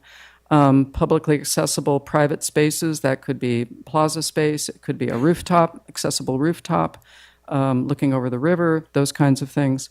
And a taller, for instance, a taller first floor in a building also, which again kind of opens up the building to make it more interesting and visible from the street. So these are a series of the current APAS at the overlay district and what the guidelines associated with that the district might be. In certain areas, there might be additional conditions that would be required that we've not fleshed out in any great detail. But for instance, when you are on the left there, when you're facing or near lower level residential uses, you would particularly also want to step a building back and make sure, it feels not looming over something. And then on the right, when you're adjoining a historic building, you want to be able to, again, step the massing of that building back so, again, it does not loom over or feel too out of scale, especially from the street level for a pedestrian that might be walking around. So, as you know, there's obviously a hotel that's under consideration, and the overlay district has been looked at in order to consider not only the hotel and how it might be entitled, but also this larger area. And again, I just want to reiterate, I think it's so important to be thinking about the general plan update in conjunction with this, because the downtown is a very important part of the city, and its health and its activity and it flourishing in a way that the community can be happy with is really important to the success of Petaluma. And so I think the timing it works really well, I think, generally speaking. The site for the hotel, of course, lies on the sort of southern end of the study area along Petaluma Boulevard, but it's beyond the sort of continuous wall of development and gets to an area where there's a little more open space and a little some fewer underutilized sites as well. The plan for the hotel, and there will be a little bit more discussion about this, has responded to some of those different criteria that I mentioned earlier. So rather than building up to the property line everywhere, the building on the ground floor has been set back, and it has outdoor dining uses down on the ground floor within that setback area, as well as the building entry and so on. And so essentially it's creating a wider sidewalk environment, a wider public realm environment along the street, which can then be improved with more street trees and more seating and so on as well. And the building also, as you can see on the right there, has incorporated the kind of step backs in upper levels that we've talked about, and it's also incorporated a much taller ground floor at 15 feet. Again, so that from a pedestrian's point of view, you're looking at activity, you're seeing interesting things going on, and it just makes for a more interesting and enjoyable public realm. I think that is my last slide, and I'm going to introduce Mike Jolly from EKN to talk a little bit more about the hotel. Thank you, Barbara. Great presentation. I want to thank Project also for all the hard work you two guys did to make this happen tonight. It's a great study. It was fun working with staff, walking the area with staff, walking through the neighborhoods with staff, and getting this done. I want to turn the time over now to our architects of the hotel, and that's Sam Gelfand and Daryl Long. And I'll go ahead and turn that time over to you right now, Daryl.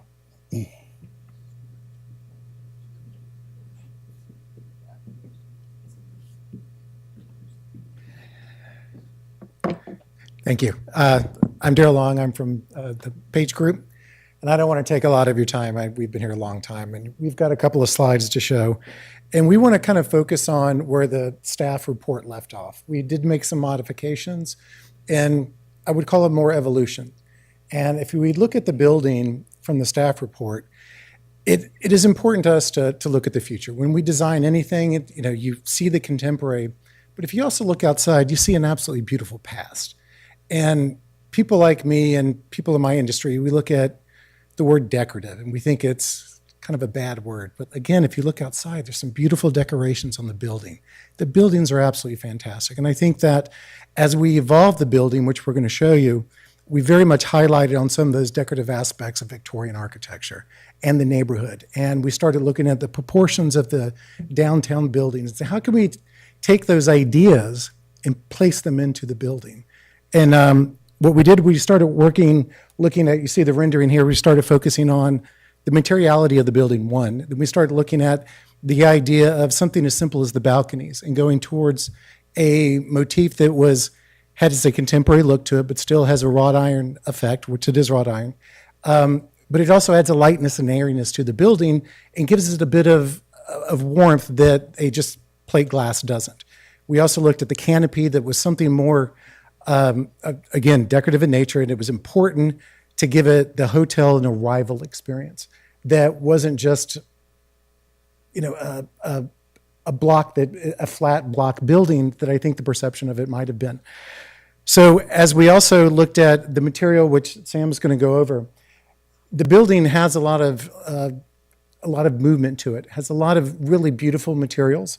That it's not a stucco building. It's going to be something like, again, that if we look outside and we see this is a generational neighborhood, we want a building that's going to be here generational. We don't want to build something that in 10 years looks like it's an eyesore. We want to build something that 50 years that everybody here looks at and goes, that's a great building. They did a good job. We also want you to know that this, as we very much believe that this is still a work in progress. We're still working on it, and this is where we are so far. Sam, do you want to go over the materials? Hi, thanks for the opportunity to share more of the design with you all. Yeah, so like Daryl said, this is still a work in progress, and we're working towards it, and this is sort of the next evolution of the design. And I wanted to highlight 4 materials that we are looking at for the exterior of the building. The reason why I want to highlight them is sometimes it's hard, they get lost, the quality and the texture gets lost in these renderings. So I want to highlight these 4 items, and especially on the ground floor materials, because that's the place where people walk by, people bump into the building, people touch the building, and the quality of those materials are important to consider. So just going from left to right real quick, there's a fluted accent tile that we like to use that's going to be surrounding the columns and certain places along the building, backing behind the branding sign there too, and some of the engaged columns you can see on the ground floor. And light will bounce, and there'll be some relief to that facade on the ground floor. So it's not just a flat tile material; there's some depth to it. Also, when you touch it, there's a more tactile quality to it, especially important on the ground floor of a building where people will be engaging with it. Secondly, if you look around Petaluma, on the storefronts, many of them have a tiled sort of storefront bulkhead design. That's a pretty traditional type of typology for a storefront. And there's a lot of beautiful tiles that are examples. So we want to use that same effect or same design in this building here to relate to the street front that the rest of downtown has. So we'll pick, again, for the tactile quality, a handmade or a artisanal type tile that has some depth, texture to it. Again, not flat, that will reflect the light in nice, beautiful ways. Importantly, the third image is of the porcelain tile facade system. So it's not, like Daryl mentioned, it's not a stucco building. It's in fact an open joint rain screen system with a porcelain tile that will create the facade of the building. And that there's a lot of advantage to it. One, that it's a long-lasting material. It's a low-maintenance material. It will look this way for its entirety. You don't have to repaint it. You don't have to maintain it. This is a very high-quality material. It's a rain screen application, so water and moisture and air can flow through it. And again, that's helps with the longevity of that material on the building facade. And then lastly, is this accent detail we have and this particular rendering doesn't show it that well, but the other renderings we have, this little accent piece along the side of the windows. And that's made of a laser cut metal panel that we use to bring some of that ornate detailing in from the Victorian. We're not copying the Victorian style, but it's a similar type of ornate quality to it that we want to introduce to the building. And we can do that with these laser cut panels. So I have some examples here. You're welcome after the meeting to come take a look at them. But the creativity you can do with this type of product is pretty amazing. Any kind of design gets cut into the metal. And again, there's that depth to it. So it's not a flat facade. The light can shine through this material, bounce off, and gives a sense of depth to it, which I think is really important to giving the building character. Thank you so much.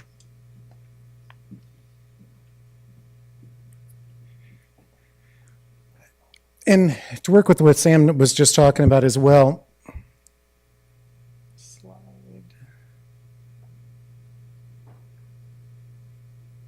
there we go.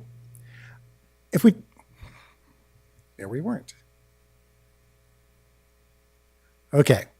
If we talk about experience, I think we kind of went over the idea that we want this building to have a, I don't say residential type of feeling, but we want the idea of the ground floor to be very pedestrian. We want the food and beverage operation. We want the idea that people can walk up the street and engage in the building, that the building is part of the community and not just this group of objects. We also took the idea that a lot of the harder materials that you saw in the previous presentation with staff, we've softened. The dividers between the guest rooms on the balconies are now planters with growth in it, as opposed to being hard screens. We changed all of the railing, even on the lower level, where the pedestrians engage with, to planters and the wrought iron. So we're taking this motif and kind of expanding it across the board. And our goal and our focus, particularly for the first floor, is to be absolutely engaging with the pedestrian, and that the sidewalk becomes just as active of what happens inside as what happens outside.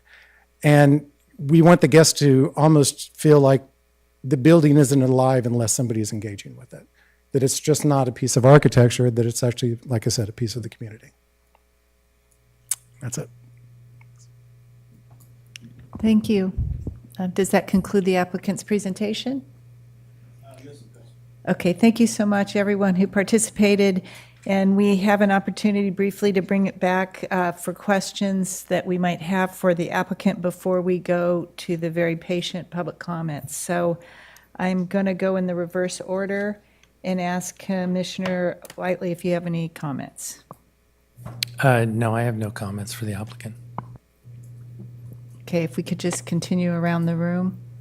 No comments.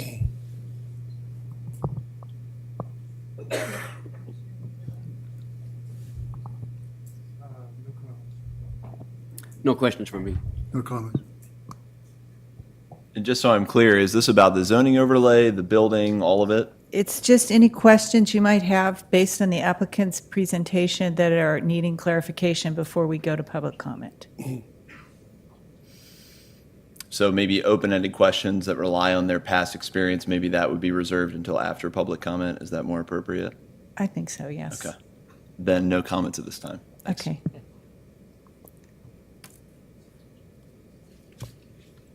Just a couple of comments. We talked about the boundaries of the study area, the planning area, and I think this came up with one of the other commissioners' comments.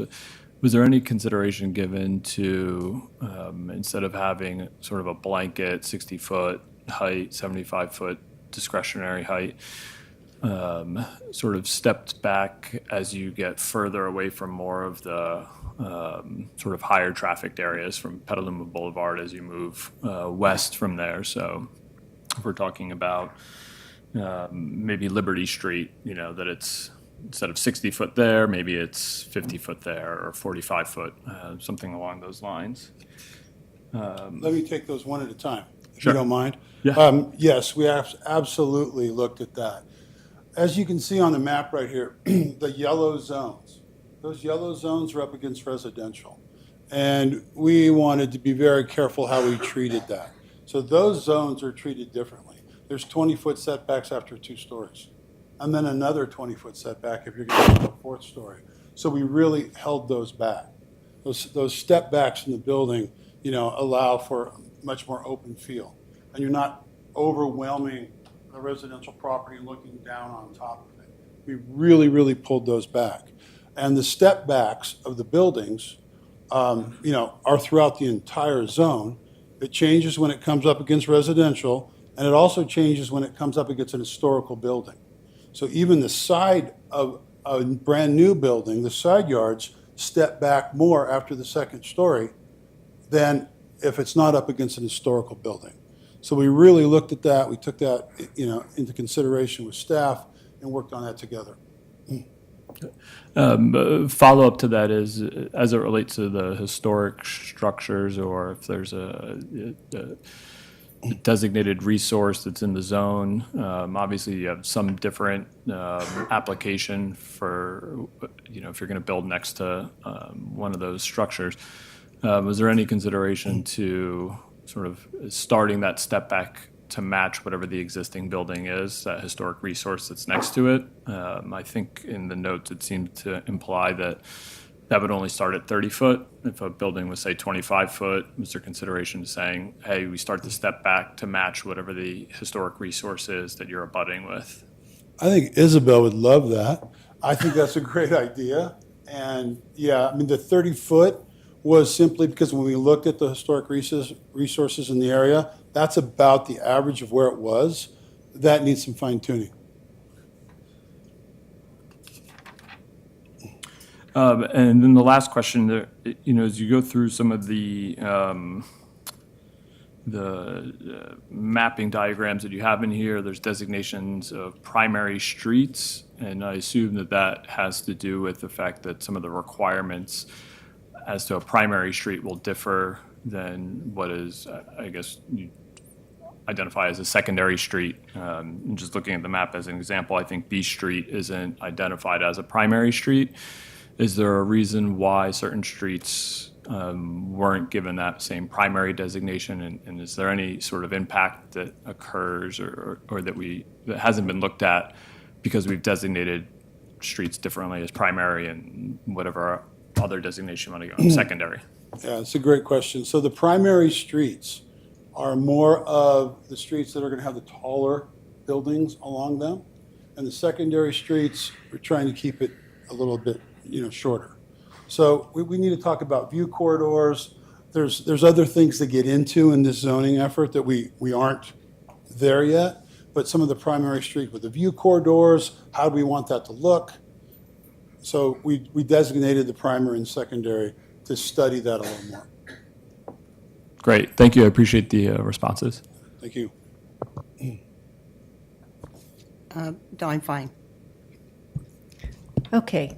Well, thank you, everybody. And now it's time for us to open to the public for comments. And I did want to let everybody know that in accordance with our policies, we will allow 3 minutes for each speaker. I have over 25 slips here, so I'm going to ask that where you can be concise, and if there's somebody who's already mentioned your concerns, there's no need to repeat. But with that, I also did want to mention, as is indicated in our agenda, that we always in our meetings have a policy for our commission and for the public that we conduct ourselves and our proceedings with civility and courtesy. And I will ask that there not be any cheering, clapping, or booing, and that we respectfully listen to everybody's ideas across the board. So with that, I'm going to ask for the first speaker, Kate Bolton.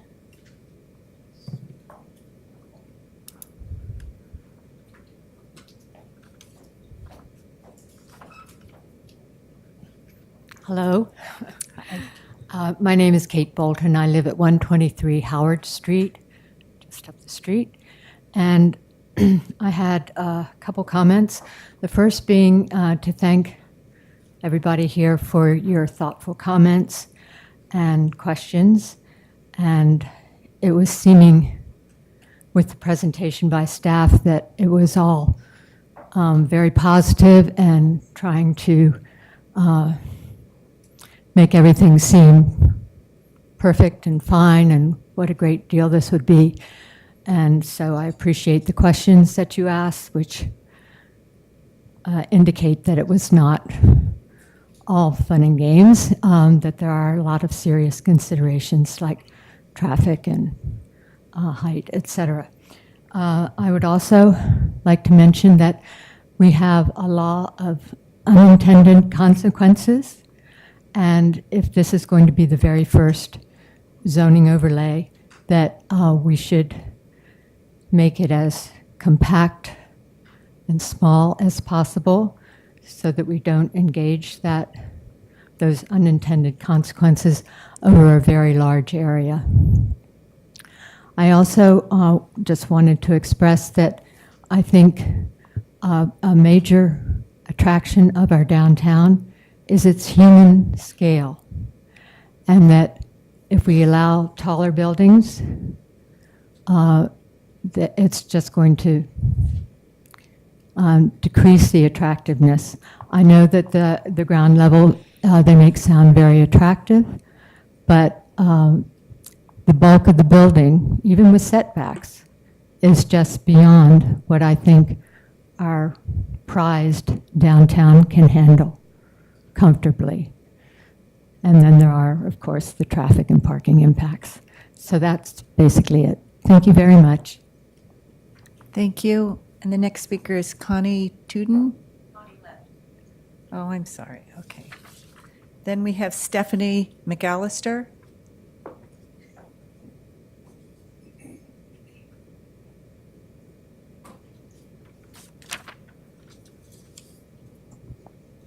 I already wrote a letter in that's part of your packet, so I'll keep my comments brief, but I just wanted to reinforce them by being here tonight. Sorry, is this better? Okay, so I'm just going to reinforce the comments I made in writing in person. Like many of the people that have commented on this project, I feel that the building is pretty large and overwhelming, very large and overwhelming. And I was struck by the fact that it not only blows out the MU2 zoning requirements, but also those of the Central Petaluma specific plan that was crafted over a number of years by a lot of people that I assume might be in this room tonight. I was on Planning Commission at the time. I was also on the Central Specific Petaluma Plan Committee. So I know a lot of effort went into it. There was a lot of compromises, a lot of different stakeholders that participated at the time. And when I wrote my letter, I wasn't sure how this building overlay thing was, who had crafted it and what the process had been to get to this point. So as I have sort of listened tonight, I get a better picture of why the process has evolved the way it did. But I'm still I'm concerned about the hotel really being the genesis of the heights and the setbacks that are shown in the current building overlay proposal. So like one of the speakers tonight, I'm sorry, I don't remember exactly which one of you said this, but kind of like to bring this back to the community. I very much would like to bring this back to the community. The way we've crafted our other big moves, because I think all of us here, including the consultants that are here tonight, would agree that the historic core of the downtown is really the most unique thing about Petaluma. It is just so important that it can't even be overstated. And I really think we need a very detailed process. What we have on the table right now is perhaps a starting point from which we move in maybe a different direction or take some of the concepts and change them. I don't know what, but to me it feels like it's not a fine enough grain yet at all to address the many different conditions within the downtown area. So without getting any further detail, I do have some more detailed comments I could make, but not appropriate at this time. So hopefully that generally gives you the gist of my direction there. Thanks. Well, thank you for submitting the written comments and for appearing tonight. Our next speaker is Beverly Shearer.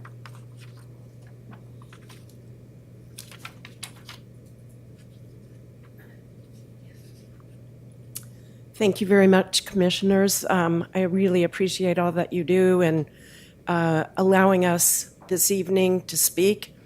The one comment that I have is, had this been housing or a residence, I would be more willing to bend our general plan, our ordinances, and our height requirements, but this is not about housing. This is not an infill project. I'm actually amazed that some of the language in the justification for the size and use of the land is how it blends with the history, how it, it blends with the new direction of our general plan. And it's like, no, it doesn't. And I am strongly opposed to changing any ordinances to allow more modifications to something when it really doesn't serve our community. It's not going to revitalize the stores that are there because it has the built-in amenities. It's a bubble, and it's going to be adjacent to our downtown, not a part of our downtown, and not part of our community. Thank you. Thank you. The next speaker is Tom, and I'm sorry if I can't read. Yes, thank you. No, the curly cues are nice.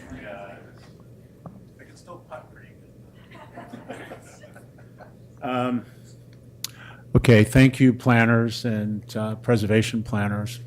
My name is Tom Lewis. I've lived here in Petaluma for 43 years. I live in a very old Victorian that I'm still working on.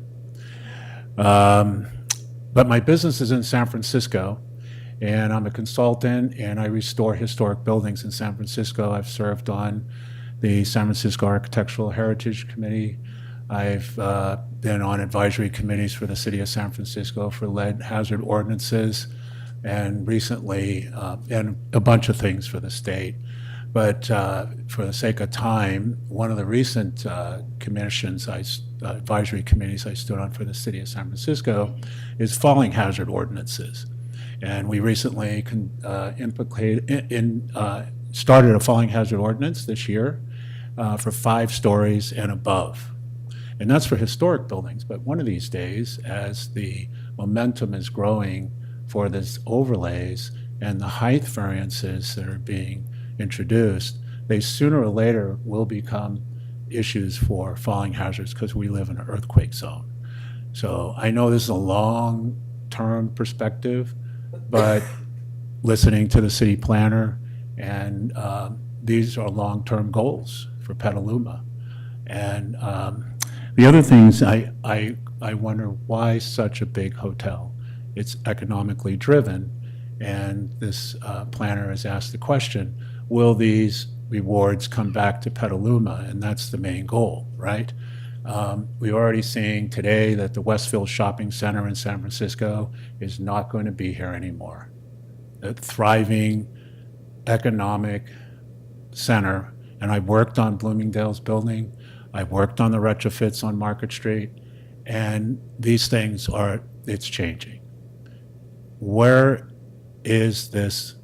What is the driven engine behind this whole goal of raising the height limit? Is it really in our city plan? Is that the quality of our life here in Petaluma, is raising the height variance on buildings? So I have a lot more to say, but I passionately made my point. I think the quality of life, I've lived here for 43 years, I'm not going anywhere. I love Petaluma. I've raised 3 daughters here, and I have 7 grandchildren. And I like to see, and also how is this going to affect some of the other historic buildings on Petaluma Boulevard? I'm not going to name one, but I'm currently a consultant on one of those buildings.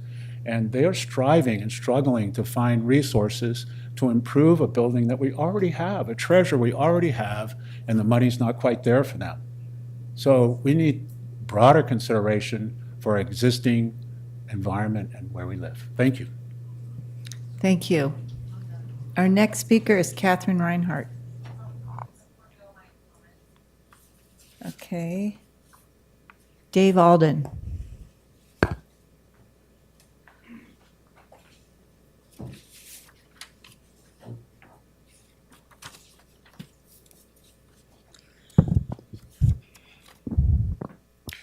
Thank you for giving me a chance to speak. As a longtime proponent of thickening downtown, I have to be supportive of an overlay, mostly. I have two concerns. Basically, are we sure we can get it right? When I look at our existing downtown, the buildings we love, look how many do not comply with the current zoning. The McNair building, 100% lot coverage, wouldn't be permitted today. And I'm darn sure that McNair could have gone 2 stories higher if the economics had allowed them to do that back in the 20s. The Carruthers building, 100% lot coverage. The Masonic building, 100% lot coverage, probably violates FAR, certainly violates height. So here we are, loving buildings, and yet wondering, and they occurred, and I think the other important thing about all those buildings, they occurred before we had any zoning at all. So we are talking now about how we create zoning to accomplish what we want when we're out there loving things that happened before we had zoning.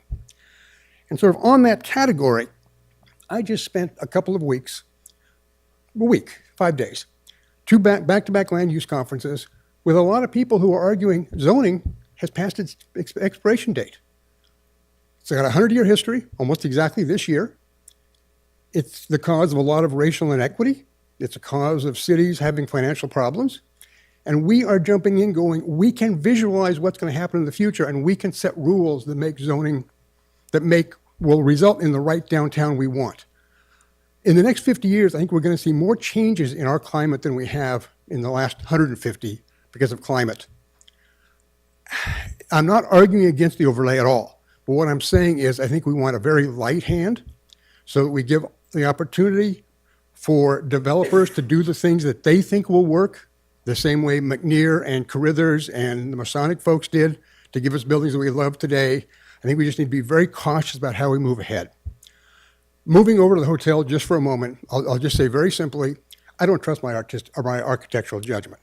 I've seen drawings I loved, renderings I loved, and I didn't like the final product. So I just don't trust myself. I see a lot of things I like in these renderings, but what I will say is if this building does proceed, 50 years from now, there will be a group of people in this room, hopefully a successor to this room, for God's sakes, arguing how to zone the land around this hotel so we don't disturb this building, this new building that we've learned to love. That's just the way things are in this world. So thank you for your attention. Thank you. And next up is Teddy Herzog.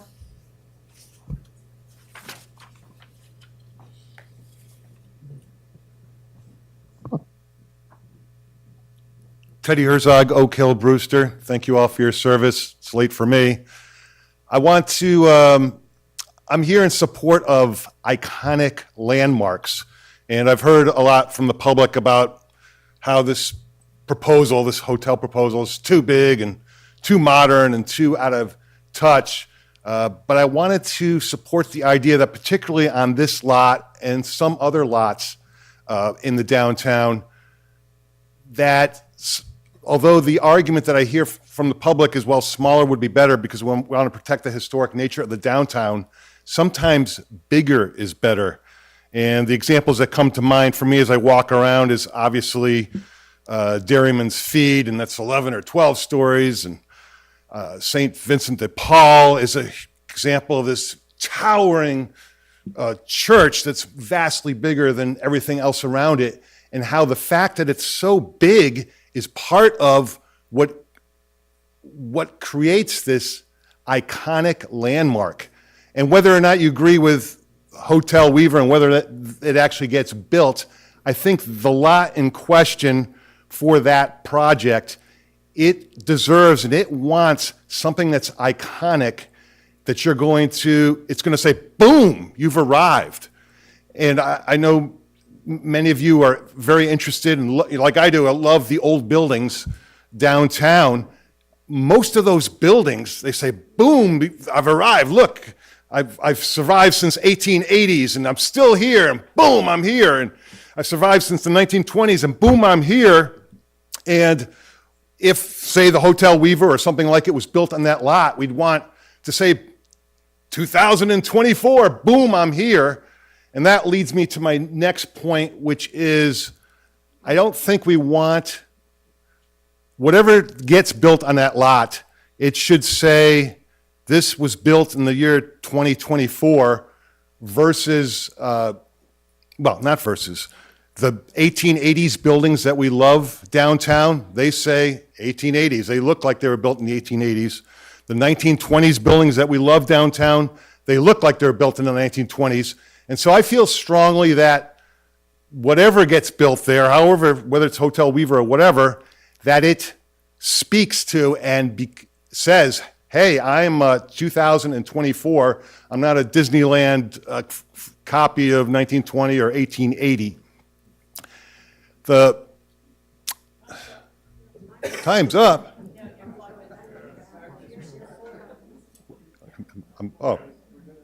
I'm sorry. Okay. I'm sorry. I'm done. Thank you. Okay, Darren Darnett. Warren, sorry, Warren.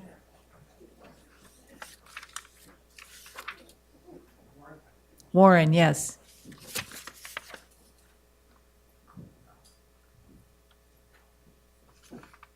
Eric Grosser will be after Warren. Good evening, Commissioners and Vice Mayor Cater Thompson. Thank you so much for the opportunity to speak this evening. My name's Warren Drennan. I live on 6th Street. And I actually wasn't planning on speaking tonight, but my wife put my name in, so here I am. But I think it's a good opportunity to talk about the importance of tonight's conversation and really what it is focused on is really the health and vitality of the downtown area. And it's an area that is so important to all of us. And it's something that is so core to the personality of the of the community. And when people talk about the charm of Petaluma, they're often talking about what the downtown is about. I think we've come at this conversation backwards because what we've done is we've got a proposal for a project on a piece of land, which has now driven the need for larger development standards to make it economically viable, which has now created the need for an overlay. But when we talk about what we need to do is, if we were having a different conversation about what we wanted the downtown to be like, I suspect many people in this audience will tell you that the example of what they don't want is something as large and at the same scale of what is proposed at B and Boulevard North. I have no doubt that there are very talented architects working on the project, and I don't doubt that at some point that the design could become something that is acceptable to some people, but always objectionable to somebody else. But the point is that what we want to keep is the scale of what the downtown is about, and the overlay changes it from what I think so many of us want and what so many of us love. And with due respect to Mr. Alden, who I have a great deal of respect for, I think the point is that the grand buildings that he is talking about are loved because they are grand. If you build this overlay, if you create this overlay, they'll no longer be grand buildings. They'll be tiny buildings next to a lot of larger buildings. And there you go. There's the loss of the character of your downtown. So I, as long as many other people, are very excited about keeping the economic vibrancy of the downtown, but we don't think it's this way. So thank you for your attention. Thank you. And Eric Grosser, followed by Peter Musser.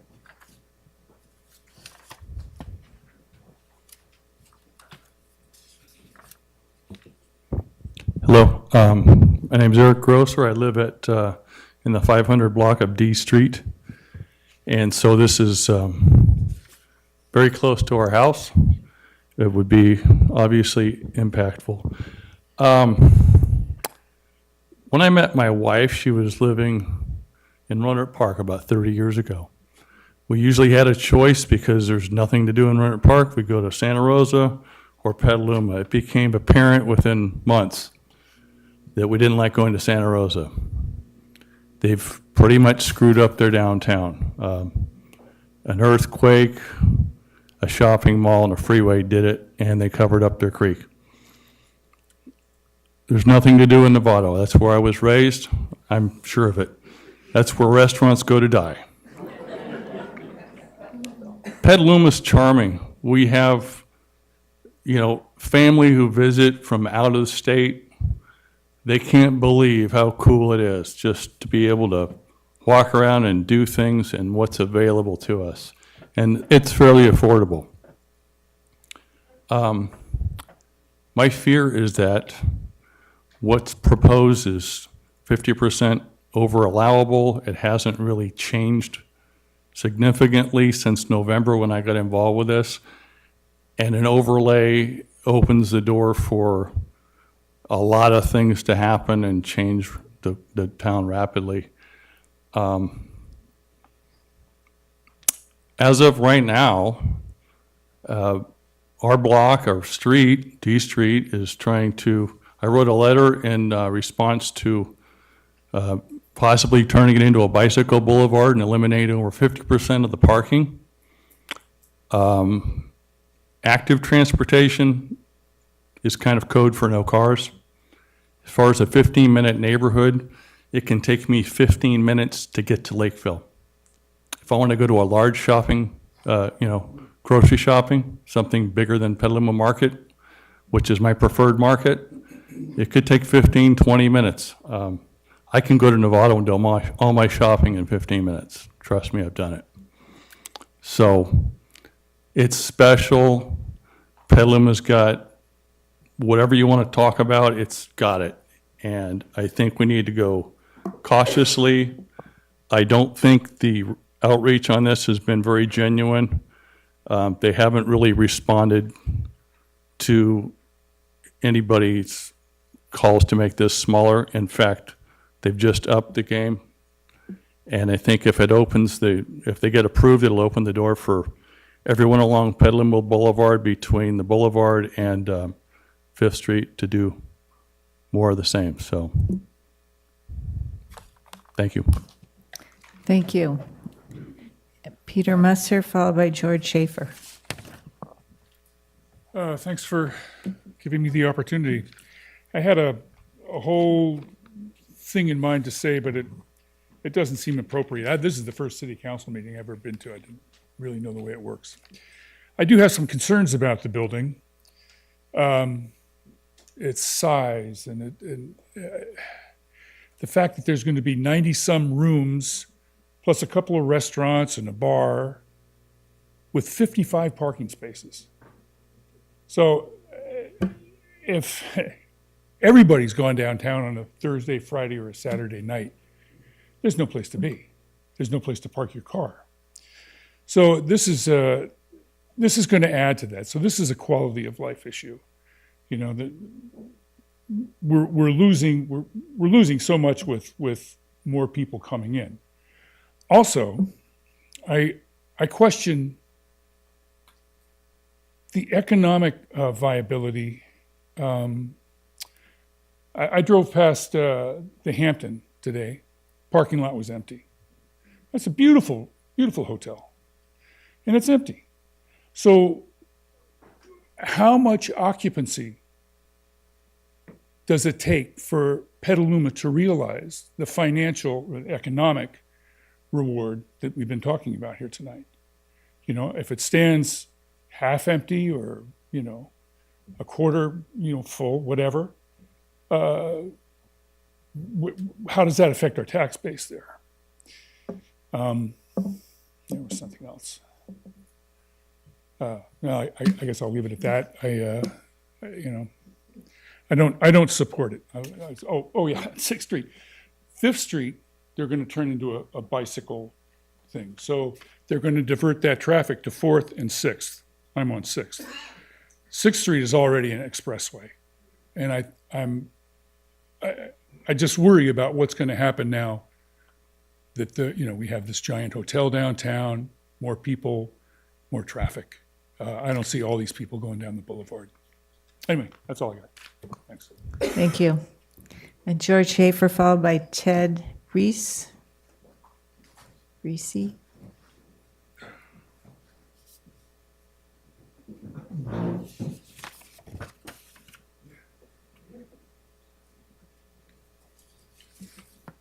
Hi, I'm George Schaefer. I live out in West Ridge. First off, I'd like to thank all of you for all your time and effort. I was on planning staff for 30 years here in this area. I've been in your places in the past, and one of the first speakers this evening pretty much summed up what I'd heard for years, and that is that there's going to be unintended consequences, especially with this overlay district. So I think you really need to consider this very, very closely. As far as the structure is concerned, I think it really needs to tip its hat to Petaluma. I'm not so concerned about the height, but I don't think that it really tips its hat to Petaluma. I mean, we've got the grain elevators. They're part of our history. So is the church. But even though this is a really, really nice looking building, I think it can also look like it's on Wilshire Boulevard at the same time. Thanks a lot. Thank you. And next up is Ted, followed by Michael Sunday.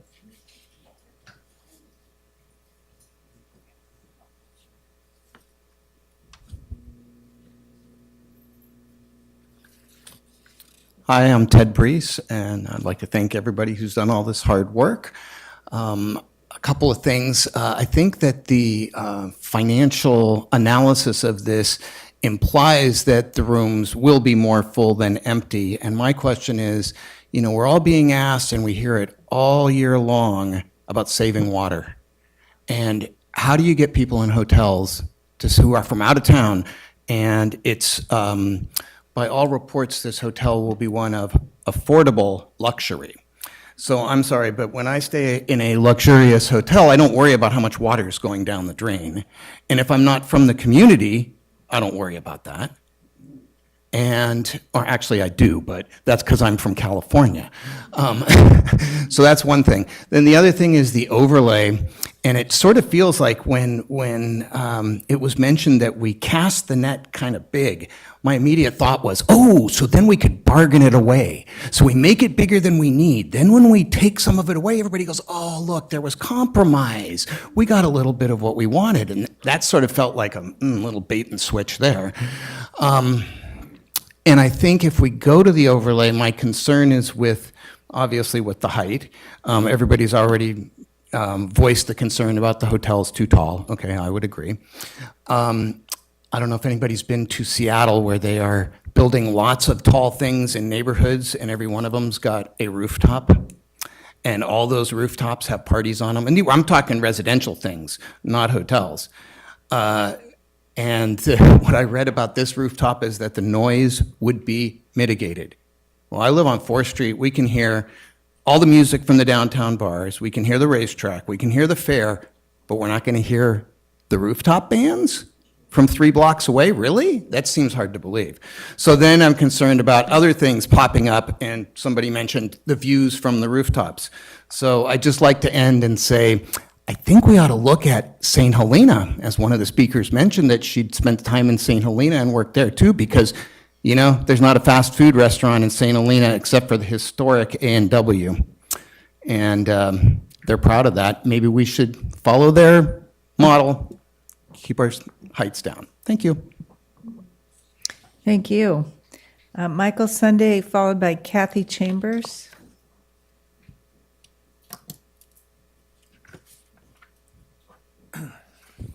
Hi, my name is Michael Sunday. I've lived in Petaluma 26 years. First, what these all folks do is a tough job. And wrestling with all this stuff is a real challenge. And I know two of the people who served on the council. So here's the part I want to add. What none of this has covered is the emotional impact in this town of what's being discussed. I've never, in all the time I've lived here, and I've spent some time studying how developments take place in various cities. I've never, ever seen a response like I'm seeing right now to this idea. I mean, it's huge. On all the social media that I can track, people all over town, and they're all saying the same thing. Not in this town. It's an ugly design. It's kind of overwhelming. No, take it away. I hope that the council has a chance to do some reading and see what people are responding to, because I've never seen it like this. And I've worked on a couple of projects that involve land use, so I have at least a little bit of experience. Finally, one word, not so much for you folks, but you folks. If you don't stand up in this town, anything that is well-funded is going to get built. Don't kid yourself. That's how it works. I've looked at this in a whole bunch of cities.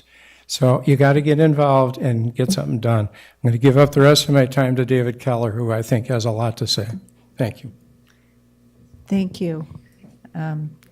Kathy Chambers, followed by Colleen Mahoney.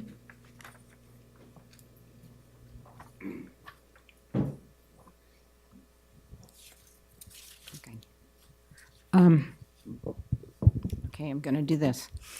Kathy Chambers, 120 Hill Boulevard, Petaluma. I live 15-minute walk from the proposed hotel. I turned my card in. I was probably the first or second person to turn my card in, and I'm so glad that I got to hear all the people in front of me, because what I've written has completely changed. First of all, I want to say I love Petaluma. In 1902, my grandfather came here from Switzerland, settled in Petaluma, opened a business on Main Street, a restaurant, and then after about 20 years, opened a delicatessen on Western Avenue. 4 generations of my family live in Petaluma now, and I'm so happy to have them here with me. Historic Petaluma is so important to all of us, and I'm very upset about this hotel coming in. As I looked at the pictures, I thought, that's a really pretty hotel. I'd stay there, but not in Petaluma. It's too huge. There's not enough parking. I'm concerned about the business surrounding businesses. I'm concerned about people not wanting to park in that parking lot and have their car over at the Keller Street garage or at the movie theater and waiting to get their car, so they would think, oh, I'll just park in front of Rex Hardware for 2 hours. It won't matter. I won't get a ticket. I'm sure, I know that all the businesses surrounding this proposed hotel received notices, but I think a lot of businesses don't want to come and speak tonight because they don't want to lose business, because some people are for the hotel and some are against.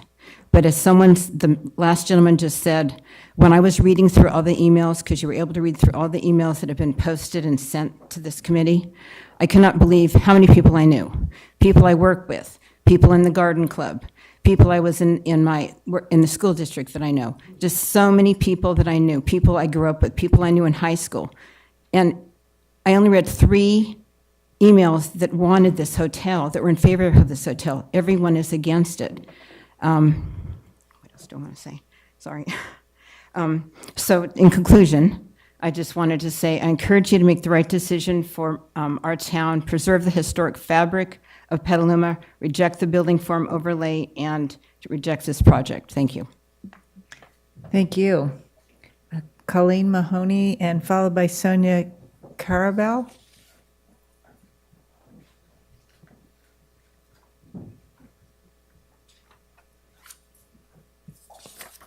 I want to say thank you to everyone here tonight, especially our community who have shown up. I've practiced architecture in this community for many, many years. Our family's fourth generation. I think my older brother sold a lot of potato salad out of Padroni's. I think there are a lot of questions before this group that have to be asked that have not been. And it is, should it change? I think the answer is pretty obvious from our community that the answer is going to be no. That this zoning overlay is a short tail wagging a big dog. And I, for one, don't think that our regulatory environment should change to accommodate an oversized hotel. Ross Jones tried to get this hotel approved with, and it was 24 full-time workers, 54 rooms, and now it's up to 93 rooms. I drive up and down B Street. I stop at Rex Hardware. I dine in the area because my office is at 6C Street, which is next to the Yacht Club in an old Victorian. Like everyone here, I cherish our downtown. I patronize all of the businesses downtown as much as I can. I think it is a flourishing community. And with all due respect to a sophisticated planner, in 2 months of lingering in our downtown, you don't know enough about it to overlay our historic district. It takes almost an act of God in most communities to be able to get a variance, to height limits, to lot coverages, to parking requirements. And obviously, this proposal can't accomplish that without literally asking us to amend our entire general plan. I'd like to know who's funding all of our staff time to accommodate this. But I also feel that we need to, this is, as Stephanie McAllister so eloquently put, this is the beginning of a study. This needs to go to the community. It needs to go to the merchants. It needs to go to the downtown property owners. It needs a much less formal environment for us to all weigh in and to give you our real concerns. And I frankly think that, again, the planner for the developer used the term tension. I think there is an enormous amount of tension. And I think everybody here tonight has been very polite about their presentation and their decorum. But I think there's also probably some deep frustrations and anger in the room. And there have been over 337 hotel rooms built in the last 4 years. We have close to 1,000 hotel rooms if you start factoring in Airbnbs and VRBOs. Thank you. Thank you.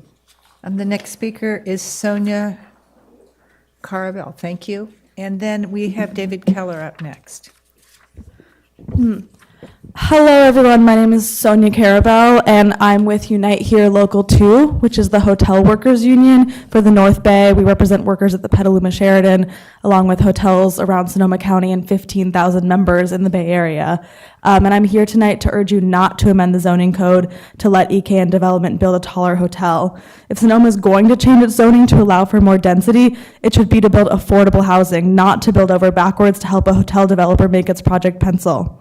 As the Hotel Workers Union, we believe that hospitality can be a key part of a sustainable economy, but the status quo is not working. Many hotels cater to the ultra-wealthy, while their employees make just above minimum wage.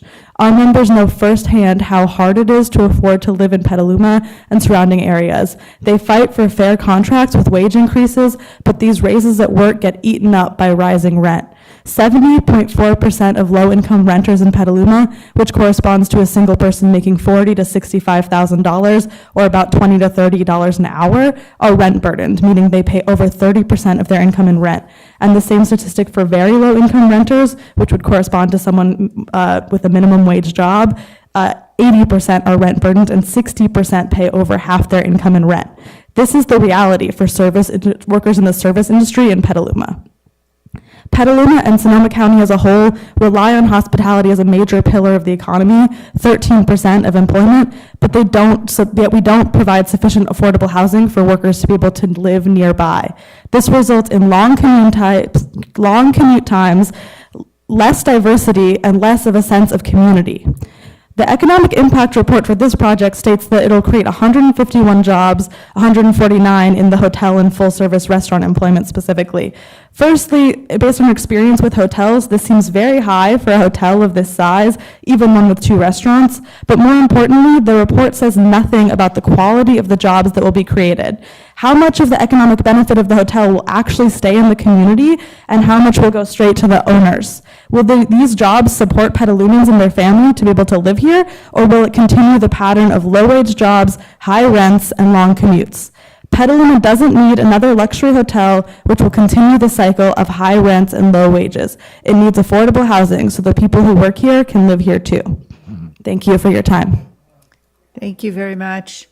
And I will now ask David Keller to come to the podium. I have 2 speaker slips here, Ms. Crum, and so is the other person ceding your time here? Yes. Okay, and then you're okay with that? So you will have 6 minutes. All right, thank you. And then Michael ceded another minute and a quarter. If there's anyone else with a speaker slip who hasn't yet turned it into the clerk, please do so. That was Michael Sunday.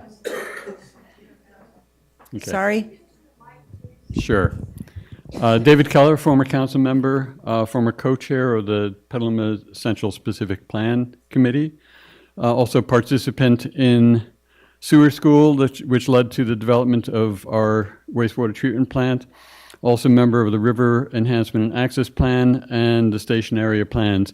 And what I want to say about those plans and that planning process was that it was collaborative, it was community-based, it was very strenuously community involved. There weren't feedback given, it was conversations. And I strongly urge that the issue of the zoning overlay be separated completely from this hotel. If the hotel needs a variance, that's their problem. Our problem as a community, if you want to change how our form-based zoning and how our existing zoning is in this town, which has been somewhat successful, then that deserves full community participation. It's not at meetings, it's at collaborative Citizen Advisory Committee meetings. And those reports for every one of those projects I named were adopted unanimously at the Planning Commission, at the City Council. There were no lawsuits, there was no protests. It was done by collaboration, and that's a process that's been done for years in this community, can be done again. This merits it because the overlay is way beyond the scale of just this single proposal. It's really important to welcome conversations and not say, we have input and we'll get back to you next month. That's not a conversation. That's not an education. There's a tremendous amount of intelligence in this community, and you represent those who have been selected for us here, but there's a lot of intelligence here. And that deserves to be incorporated because that's what makes it successful. That's what makes us a community. So I want to go to the overlay proposal. It's way too broad. It needs to be considered in totality. The question is this going to be a programmatic EIR for that, and then all the projects are going to get their individual approval, which are ministerial, and especially when you have a by right 60-foot elevation as proposed, that means that's a ministerial decision. There's no hearing about it. There's no EIR about it. That's wrong. 60 feet, let's see story poles. This town has talked about having story poles for years and has never done it. It's time. You want to change the zoning heights, story poles in the neighborhood, story poles on the boulevard, story poles whenever you're going above, say, 50 feet, 45 feet, the current standard in this area. Let people see what the shadow lines are, where it's going to obstruct sunlight, where it's going to affect wind patterns, where it's going to affect view sheds. All of our general plan and CPSP and river committees, river enhancement plans specifically talk about view sheds. How can we see the mountain, see the river, see the historic buildings? We don't want to block the view of the church spires. We want to incorporate them in our view shed. Parking, where's the overall concept for that? How does that work out? For the CPSP, we spent months working through a parking scenario for how to gradually migrate to structured parking and how to deal with parking fees and all the rest of that so that we could get a greater intensity without having to use street front lots. The unintended consequences of having this kind of overlay where you incentivize going up to 60 feet or more as proposed on unprotected non-historic parcels means that you're going to get parcels consolidation, you're going to get destruction of existing buildings so that developers can get larger lots, and then by right, they can go up 60 feet. Then we have this absolutely ludicrous wedding cake design of let's do all these step backs. I don't know if you've seen cities that were built in the 1950s. They're full of step backs like that, wedding cakes. They're ugly, they're ineffective, and they don't accomplish having a community that is visually street-based, alive, because it's all private turf. And it's just really ugly design. We're looking at unintended consequences. That's one of them where I can see it. And just to reiterate what we did at the CPSP, we looked at line by line, block by block, parcel by parcel, what are those heights supposed to be? What do they need to be? What do we need to do to induce and support higher density without destroying the street, without destroying the street livability, the walkability, the sunlight, all the rest of that. And we were very careful. That committee was 27 people, plus it had active participation by property owners, by developers, by business owners, anybody else who wanted to be there. And that was inclusive. Bill White, Basin Street, was happy to wait, I don't know about happy, but very patiently waited for the years to have that plan approved, because then he knew what the parameters were for him to build a theater square. And he was happy with it. He was pleased with it. He didn't take his cash and run away. He said, I'm invested in Petaluma as a town to be. And I'll be here and go through this process and participate actively in this process to make sure that the community supports what I want to do and that it comes out the way the community wants it. Okay. Is that? No, Mr. Keller, I believe someone ceded you one more minute, so if you'd Another like minute. to wrap up. Okay, so thank you. The questions about the hotel are great, and the concerns about it as being out of scale. It should be decoupled, as I said, from the overlay. Basically, what they're doing is they're privatizing the public commons for private benefit. That's open space, light, parking, public spaces, public gathering spaces. And they would be taking away parking spaces that the existing businesses and visitors need to be able to patronize our downtown. And I think that's wrong. If they want to be underparked, they can go across to the railroad area. They can go across to, let's redevelop Golden Eagle Shopping Center. There are lots of other places to do what they're talking about that aren't a book stop to historic downtown. Thank you very much. Thank you very much. The next speaker is Suzanne Biaggi. Sorry. Hello, I'm Suzanne Biaggi. I've lived here since 1983. I want to thank the commissioners for the thoughtful questions and all the time you've put into this project. Hopefully you'll vote the way I want you to vote. I don't want to say a lot because everyone has said it much more eloquently than I have. However, I just want to go on record by saying I think that the hotel is in the wrong place. I believe it's out of scale. I think the design is not up to the quality of the designs that are already here. I don't want a building that's it was built in 1850, but I would expect a building that's architecturally of the same quality of the buildings we have historically downtown. And I believe that the overlay zone, everyone else has said what I would say about it, so all I need to say is I'm against it. I don't think it's a really bad idea. Thank you. Thank you.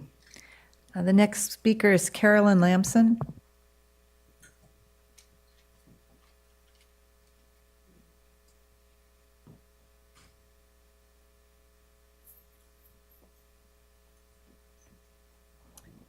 I'll be quick.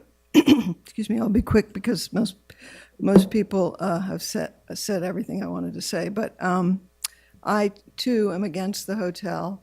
It does not fit in with the vernacular in any way, shape, or form in its present look with downtown Petaluma. This hotel is not for the people of Petaluma. It's for tourists. One of the first women said, let's build something for housing for people who live here. That's a good idea. In terms of the environmental impact, the water issue is a big issue. Somebody mentioned that. I have to laugh because last year I think the mayor said we're not going to build any more gas stations, but yet we're going to have thousands of cars come to this hotel, which we have no plan for where they should park. Let's see, and jobs, the union woman mentioned the jobs.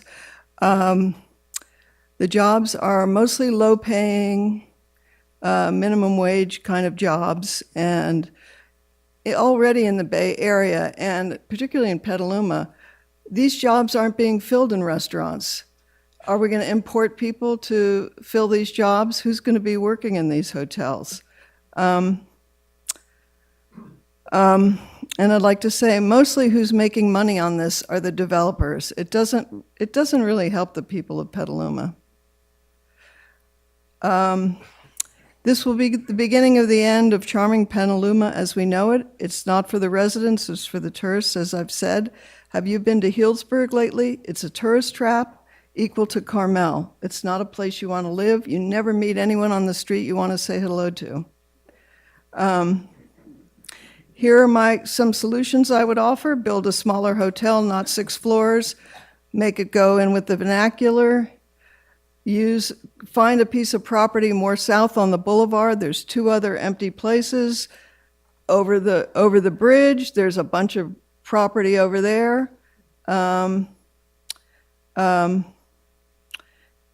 with the money. And I'm assuming that there would be a heavy tax financial infrastructure burden for the city, and with that money, we could fix the streets that have not been repaired, the sidewalks that are in crushingly bad third world condition in our neighborhoods on the west side. If they do build a hotel of this colossal size, I would put up a sign at the beginning right near it that says, "Hey there, welcome to Petaluma. Just another tourist trap of a town." Thank you. Thank you. And I have one more speaker slip, Stephen Farley.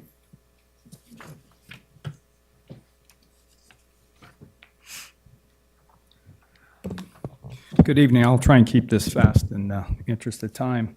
I support a lot of the concerns that have been expressed tonight about the zoning overlay, the hotel, lots of issues, the architecture, parking, views, et cetera, noise, et cetera. I want to make sure that I express my strong feelings about separating out the zoning overlay for the area that's been defined from I think, the driver being primarily the hotel. Now, if that's the case, then we should focus a much smaller area for the zoning overlay. The second thing is the design of the hotel. I know a lot of people have put in a lot of time and money in this. I attended a meeting, public meeting, I think it was back in December or so, and at that time there was a presentation. Well, there has been no substantive change that I can see in what was presented then to what's presented in front of me now. This is a stark design. Somebody described it as being a layer cake. The design is too modern, and I know people may not like that, but it is in stark contrast with what our downtown looks like. The character of the downtown is one of the most valuable assets. People enjoy it. People come in from out of town. I know I like walking around downtown and having dinner or lunch someplace downtown, in part because of the feel that it has. The hotel in its current design isn't going to provide that. It's going to be it'll be in a stark contrast with the rest of the downtown area. So that's all I have to say. Thank you for your comments. Is there anyone else here tonight who'd like to make a public comment? Okay, not seeing anyone. Okay, yes, please come forward, and when you're done, please fill out one of the speaker slips.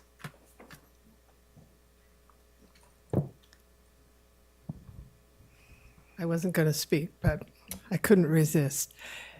Just to kind of quickly sum it up, I thought it was very interesting in some of the material I read that the decision that has to come from this body, this esteemed group of people here, who all I appreciate work for Petaluma and Petalumans, of course. The question that you were asked to answer from whatever discussions has is, will this historic overlay, or this overlay proposed for the historic district, will it benefit Petaluma? Will it, or will it hurt Petaluma? My opinion is that it will hurt Petaluma. This is not just some Luddite policy that came from people. It was a very well thought out kind of an emergency stance that had to be taken 25 years ago or so. This is on the National Registry. This is not even a local thing. It's the National Registry of Historic Districts. It came with some guidelines. It came from some discrete time frames that it was going to cover. And the historic district, the historic and cultural preservation district, don't leave those two things out. Culture is part of Petaluma. Petaluma has a wonderful culture that we all enjoy. And preservation, using the mill as an example of something that's higher than the hotel is rather laughable to me, and that's mentioned in some of the paperwork. What that mill represented a real turning point. When I moved here in the early 80s, the downtown Petaluma, always has gone through various periods of transformation. And the mill being recreated, rising from the ashes with reuse. And this is a very important part of a lot of the buildings of Petaluma. They've been reused. They've been changed from a kids' clothing store to a restaurant, 3-star restaurant. The historic 4th and C building used to be a Foster Freeze. It used to have cars, American Graffiti, muscle cars coming in there, ordering hamburgers and soda. But remember that question, would this be good for Petaluma? Most of the people here feel like it's not good for them. And this represents a very strong, committed group of people that really treasure these few little spots, these few blocks downtown that really make this a worldwide designation. It's enough said. Thank you. I will now ask the clerk if we have received any written comments on this item. All of the written comments were posted on the website, and any of them that were not were copied and placed on the dais, and anything beyond that will be posted after the meeting. Okay, thank you. And then I just wanted to summarize that This committee here is a combination of the City of Petaluma Planning Commission and the Historic Cultural Preservation Committee. This study session has been conducted at a fairly early stage in this process, and my understanding is there'll continue to be research, community outreach, there'll be additional planning commission meetings, additional historic preservation meetings, and ultimately the item would be also heard before the city council. This meeting tonight is not of the city council, and no decision is going to be reached tonight. So I want to thank everybody very much for coming out tonight and your thoughtful comments. This will conclude the public comment part of this meeting, and I'm going to bring it back for a discussion of the members of the Planning Commission and the Historic Preservation Committee, unless staff has anything else to add at this time. Excuse me, Chair Potter. This is the point where I've been recommended that I recuse, so I'll be leaving the dais, and I can come back at the end of the discussion.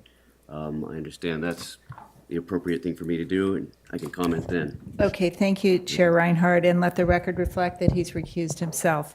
And with that, this is the time for us to discuss, share our perspectives on this, ask staff for additional directions for research. So I'll start again on my right with Councilmember Cater Thompson. Well, it became complicated when you were looking at a hotel and then now you're looking at an overlay, and that was complicated.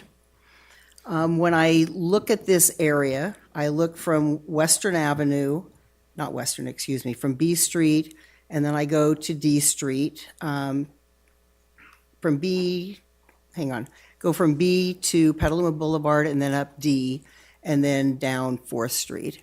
And if you really look at that block, that's blight. I mean, it's horrible. And there's all this cracked, there's a lot of parking, but nobody can use it. And they're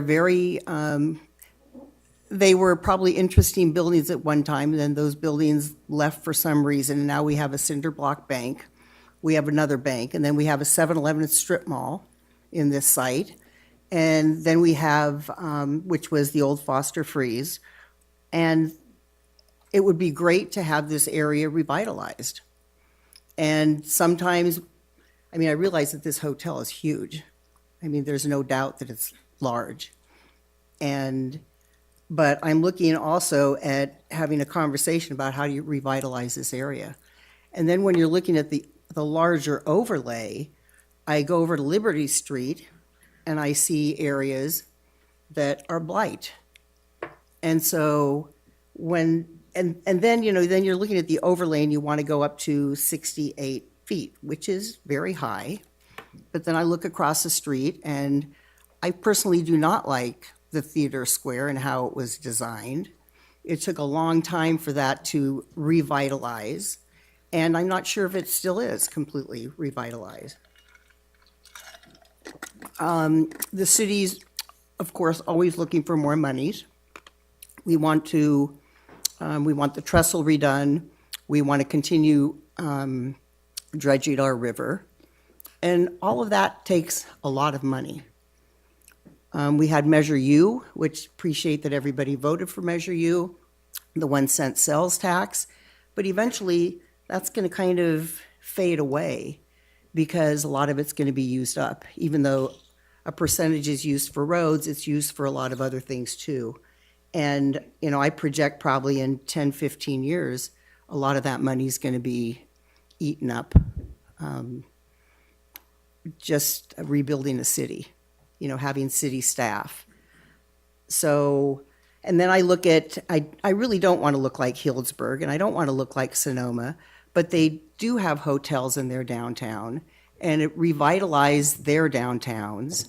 And when I walk around, and I walk around the town a lot, even though I do live on the east side, and no, we don't need an extra hotel like somebody wrote, just shove it on the east side.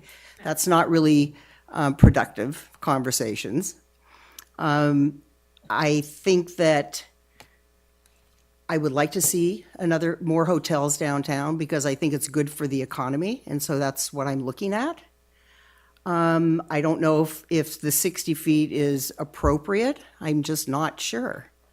I do believe that we need to have more collaboration with the community on this, but it needs to be, really positive and take a walk around and look at all these blighted areas. Just literally a block from Petaluma Boulevard, then Kentucky Street, and then the next street, there's a lot of blight. And then, you go to this side, it's like 4 blocks that is blight.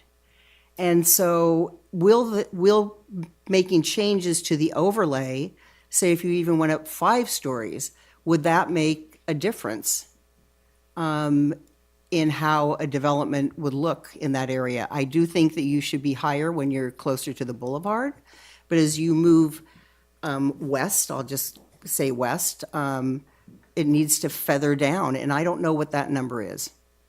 And maybe that's why we need more community engagement. The general plan process is going through, and I'm not sure we want to have like a separate committee out of the general plan. I'm not sure. But I think there's a lot more time for discussion of what, I just think it was really, when you tied the two together, it muddled the entire process. And I think people were thrown off by that. I certainly was, and I should have known, and I didn't. But we're where we are today, and so I would like to see a lot more community engagement. I do want buildings that are interesting. I happen not to hate the design. I look at other designs right across from Rex Hardware. I mean, that's not very interesting. And then when the Carruthers building was built, nobody had a problem with that, and that was very modern, in the early 1900s. So I think there's a big mix of different design and architecture downtown. I don't want it to look like a Victorian, as I think Stephanie said, or somebody said. You don't want to create that. But here I'm now talking about the hotel, and then we're talking about an overlay, and it's getting all muddled. And so I'd like to personally start with people going down and really taking a walk and looking at all these areas, looking at that 4-block area and what could be there. And you also have to have willing property owners that are willing to sell. And if you have one, maybe the next one will decide to make a change and then revitalize that area. Parking is an issue. And that's why I want to know about the agreement the city has with the Theater District parking garage, because I don't know what that contract is. When it's up, what does that mean? And to the community. And I will say, merchants are still parking on streets when they should be using the parking garage. So if there's a problem in the parking garage, maybe we need to get more lighting, we need to have security, but merchants need to get their cars off the streets. And when I was on the council before, we were talking about that. So this has been a long-term problem, and nobody seems to want to make a change with how I have a business and where I park. Excuse me, I have one procedural question, and I was wondering, Mr. Brady, if you could assist with this. I have a note that we would potentially take up the question of reviewing the overlay zone separate from discussing the hotel, and also maybe separating out sharing of the historic preservation piece and the planning, and I was looking to you for direction. Sure. So it's your meeting, Chair. I think it would help facilitate if we kind of took it Hotel Weaver from Planning Commission, then Hotel Weaver for HCPC. And that's why Chair Reinhardt left, because he has a conflict or potential conflict with the overlay. But it's your meeting. If you want to run it how you feel, all for it. Well, I could ask, since the chair has stepped away, I understand you're the vice chair, if you would like to facilitate the discussion that relates to the historic aspects of the overlay, we could do that first, and then Chair Reinhardt could return. Is that correct? That is correct, yes. Okay, thank you so much, and I apologize. Great. So I'll facilitate the conversation related to the overlay project, and I'll start first. So first of all, the the purpose of an overlay project really is to strike a balance between promoting development and then preserving historic character, and then is it compatible with the environment? So it takes all those components into consideration. Most overlay studies are actually initiated by the city, and so, but there are some instances where a developer might initiate such a process. If it is initiated by the developer, I think it's really important that the collaboration with the city is critical with this, and even taking a lead role into that process. When a developer initiates this process, there's obviously some bias there, and I think there's plenty of comments related to that. My suggestion also is that the focus of the study would be smaller, so there's a more narrow focus. And then also stakeholder involvement needs to be very much part of this process. I was pleased to see, again, I'm on the Historic and Cultural Preservation Committee, so my role or our role is really kind of to look at the historical impact of these initiatives.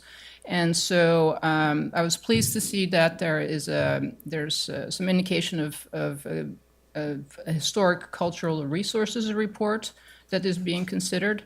Diana Painter, architectural historian, is well respected in this community, and so she, and has a lot of history related to, has a lot of knowledge of the history of Petaluma. But again, there would be a bias there, and so if there's some kind of mitigation with a third party related to that, I would encourage that. So those are kind of some of the things that if we do go through with an overlay study, that I like to see. The whole project with overlays sometimes is, especially in historic districts, is that owners of historic buildings will envision that there's a bigger revenue if they let the buildings decay, right? So there's more opportunity to build bigger, and so there's some risk there, and so those are kind of things that need to be considered if you're going to start having larger buildings. What impact will that have? The other thing is with the overlay study, really, and people have talked about it a little bit, is the visual impact analysis. And so, again, looking at just different, how will that change the streetscape? What will that do to just the entire environment? So those are some of the things that I would recommend. So those are my comments related to the overlay, and I'd open it up to other HCPC members. Tom. Okay, so it's great to see so much feedback from the community. One of the things I'd like to note is that when we had our first study session looking at the Hotel Weaver, and this ties into the overlay because we were talking about the entire downtown district, we asked them to look at doing visibility and viewshed analyses, and I still haven't seen any of those. We see these mock-ups of building heights and things like that, but they're not really representations of obstructions of visibility. We asked for views of the alternate side of the hotel, not the corner you're constantly seeing in the plans, but the other side of it. Views from other portions of that district. So, coming in with the building form overlay, at this point, I don't see what the trigger for this is, other than, this is a mechanism to essentially get through this review and get a variance to what the building codes are.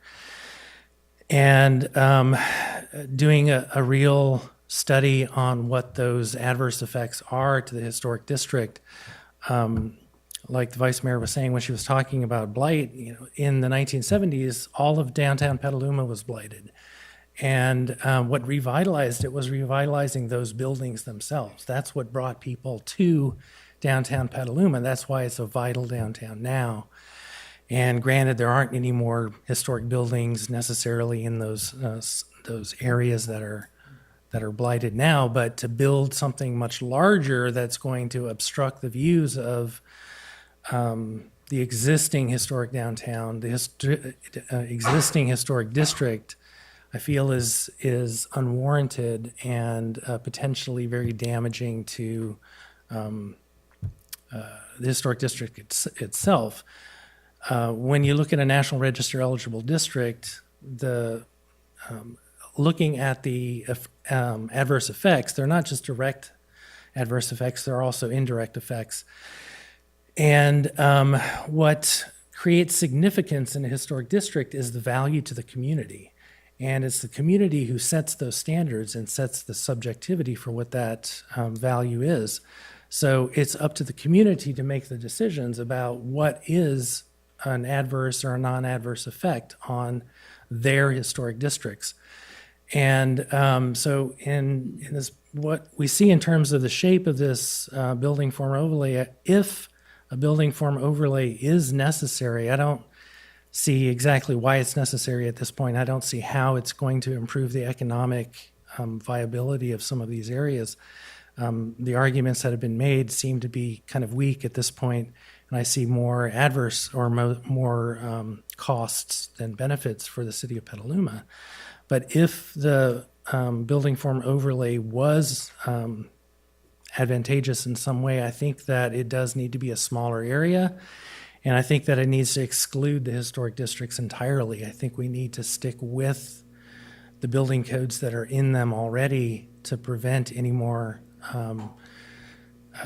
effects that will adversely affect the historic buildings that are there.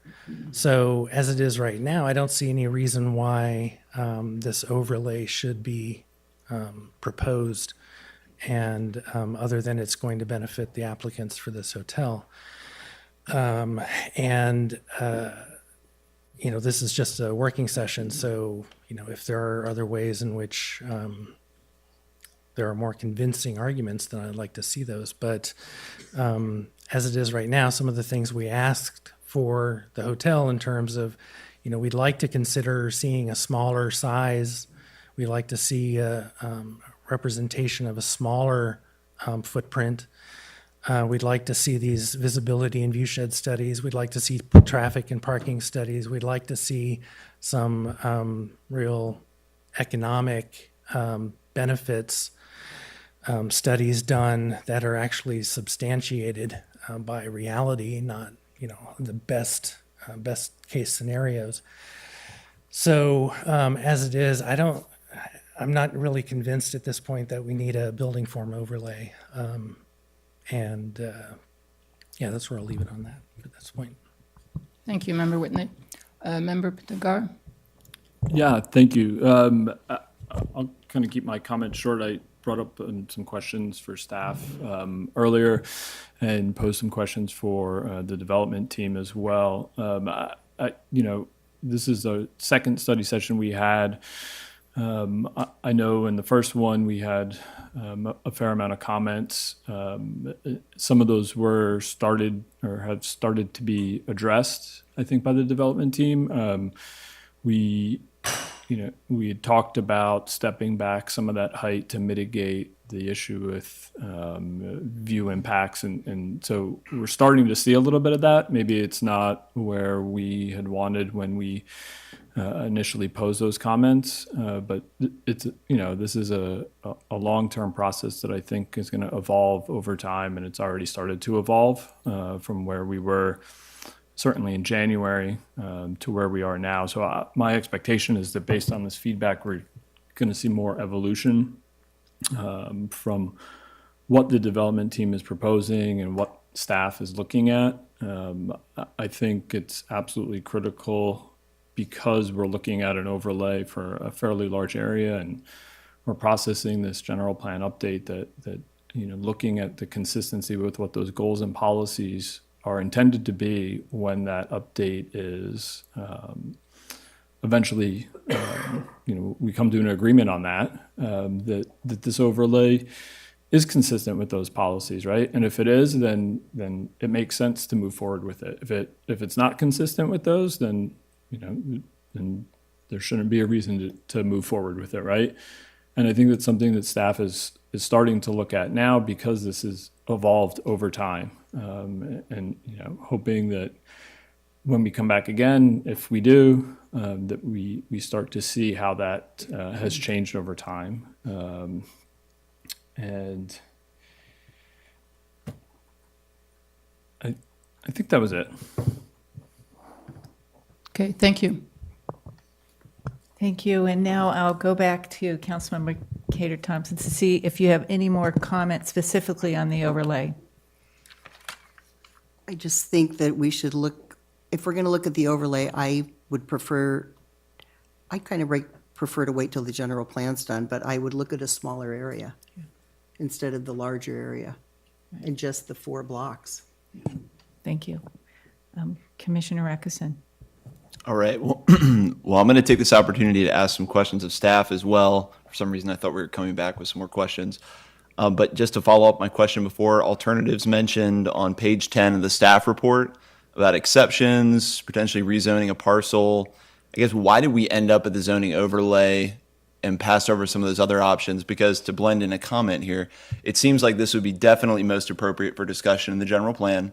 Whether or not this is the area for a zoning overlay, the only area for a zoning overlay regarding height, are there other areas in the city that would be more beneficial to facilitate the kind of development we want, not pigeonhole it in the conversation around this one project? But then in the context of this project, why did we go that route when I see a couple other options presented? I guess why was this superior?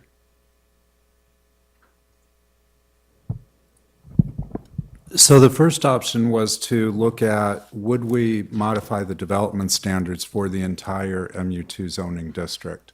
That would have implications citywide. Right. And so when we're thinking about, typically you see your higher buildings in downtown, and so you think about having that intensity of use in your downtown area where you have access to, a very fine-grained street network. You have a lot of connectivity.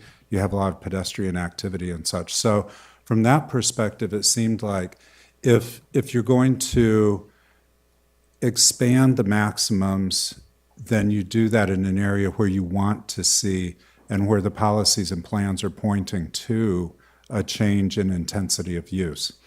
So we then moved on and said, well, we don't want to see that change for the entire MU2 zoning district. Now, if directed, we can study that. No. But that then said, well, what about sub-areas in the MU2 zoning districts? And that's an option to look at, but how do you decide what those sub-areas are?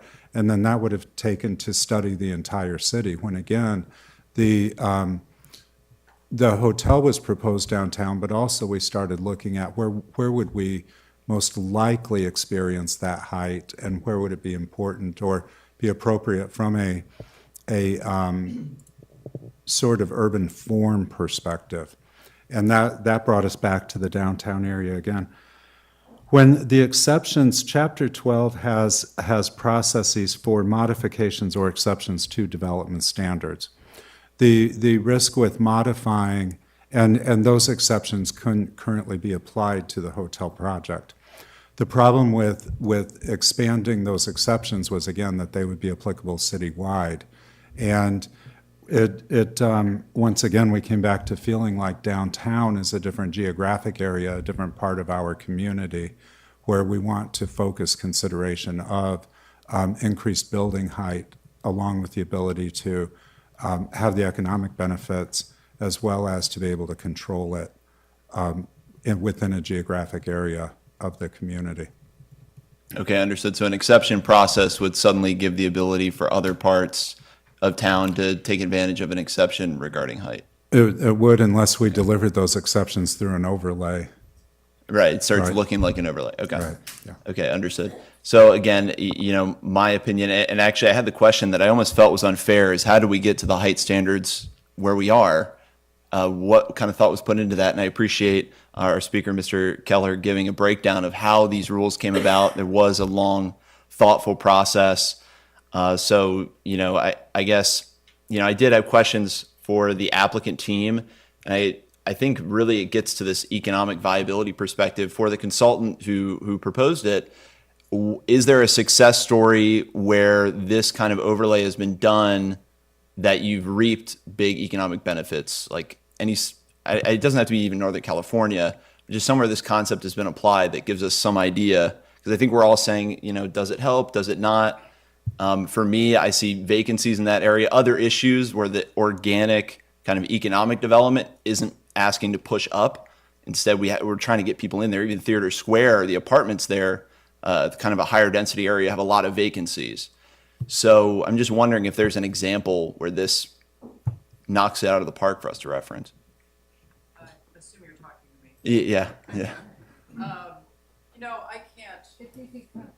If you could come up to the microphone. It's a good question, and I wish I could point to something specific. I will think about it. It will probably be hard to find something with a clear, direct relationship like that. That we can point to and document carefully. So no, I think there are real estate economics that the developer team may be able to talk to better than I can about the costs of building versus how much you can build that are something to think about, and whether a 45-foot height limit is depressing those opportunities. Again, it could be the subject of an additional economic study, perhaps.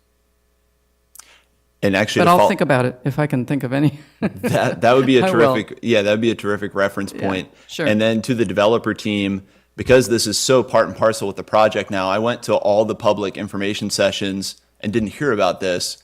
So was this idea presented to public information sessions? And then for folks who are already in this district, property owners in this district, were any of them approached with this idea, and what was their feedback? So, excuse me. When we presented to the community, it was all about the hotel. Sure. We believe that we're working with the city on the overlay, and that's more of a city, proposal, and we're backing them and helping to fund that. But when we did our community meetings, it was about the hotel, and we've had several. We've had 9 community meetings now where we presented the hotel, and it has gone through the changes as we have listened to the suggestions from the community. Okay. That makes sense. Yeah, you would present the hotel part to the community. Yeah. I think for me, the zoning overlay, just to go to the discussion points we were offered up by staff, I think in the general plan, density is supported. I don't see anything in there about mandating height. I get it. Those tend to be synonymous. But for me, they're not necessarily synonymous. I think height is a massive feature in a downtown landscape that we have to take very seriously. So kind of putting it into a project and saying it's supported by the general plan, I think we're kind of mixing two things together that aren't necessarily inexorably connected. And then, like I said, I think other areas, they asked if this is the right area. I think other areas in the town would be considered for something like this. I think the historical downtown kind of does some lifting as creating character and a historical landscape. I don't think it necessarily has to do all the lifting for density. I understand there's a push for that. But like I said, I think with where we are now, especially in some of the parcels surrounding this area, there's a lot we can do to make that more activated and dense without even changing anything, just to get people in there, get projects going. Like I said, I prefer creating some kind of exception path. I appreciate you giving that breakdown, Andrew, especially kind of on the spot here. Not necessarily a complete zoning overlay just for this project. And if anything, you would make the project area almost isolated to this site or this site and maybe surrounding sites that are currently vacant to prove out, does this incentivize development? We don't know the fate of the Bank of the West building, some other buildings around there. If we implement this in some of those zones that are kind of already quote unquote dead zones, do we see, if we make the variance the builders were calling, does the economic activity start? So that's my feedback. But again, I really think this is best. You don't want to use government policy as a bludgeon to stop private property owners from developing, but at the same time, you don't want to start bending public policy too much just for projects to get through. We kind of have to make sure we're abiding by the rules when we put forth development in a way that makes sense. So that's all I have to say on the overlay. Thank you. Commissioner McCarroll. Yes, thank you. I just want to say I'm very sympathetic to the general tone of what I heard today from the audience. I think it was, I hear your concerns, I hear your emotions regarding this project. I'm sorry. Anyway, I'm sympathetic to the audience concerns that we've heard and their issues that were brought up. It feels to me like this is a solution looking for a problem. This normally would take place during the general plan process. I don't think the process timing works for the developer's hotel timing. I mean, it's a several-year process. I think in the general plan process, the hotel wants to move faster than that. So therefore, we're looking for a solution to help the hotel get built. And I think that's backwards. We know nothing about the economic needs of Petaluma. I mean, I see many, many ghost buildings, beautiful architectural, historic buildings, but they're empty. There's, in many cases, very marginal stores and activities in the buildings that exist. It doesn't feel to me like it's necessarily very healthy. I love all the stores and all the bakeries, but I'm not sure it's really that viable, and what do we need to do to help solve that? I'm not sure an overlay zone does anything because we still don't understand what the problem is. We're creating an overlay zone with architectural standards, but we don't know what the problem is. So I think we got to get a better handle on that. I think the area is much too big. It's just wholesale solution and no fine tuning. There's so many variations in that zoning that they're looking at in terms of texture, buildings, street trees, lack of trees. It has so much variety. It's hard just to put one zone on it. Looking at the architectural standards, they seem like they're one dimension from the street back, ziggurat buildings back. It doesn't deal with side yards, backyards. It's one solution for all the buildings. It just seems like a disaster waiting to happen. I think we need to look much more careful at architectural standards related to streets and street trees and setbacks and parks and paseos and all that stuff that has to be part of the plan. And then the buildings would fit into that, but not the other way around. I also think it's important that the city, from a public view standpoint, take charge of the study. That is their study, their consultants, their management that's running it, not the hotel team. Not that I'm not critical of what you've done. I just think it doesn't smell right to the public, and it needs to be, I think, the city's plan, because it's the city's ownership of the city and not the developer's kind of priority. So I think that needs to be straightened out. But I'm complimenting you on what's happened to date, on the quality of everything. I just think it needs to be, the landlord needs to be the city.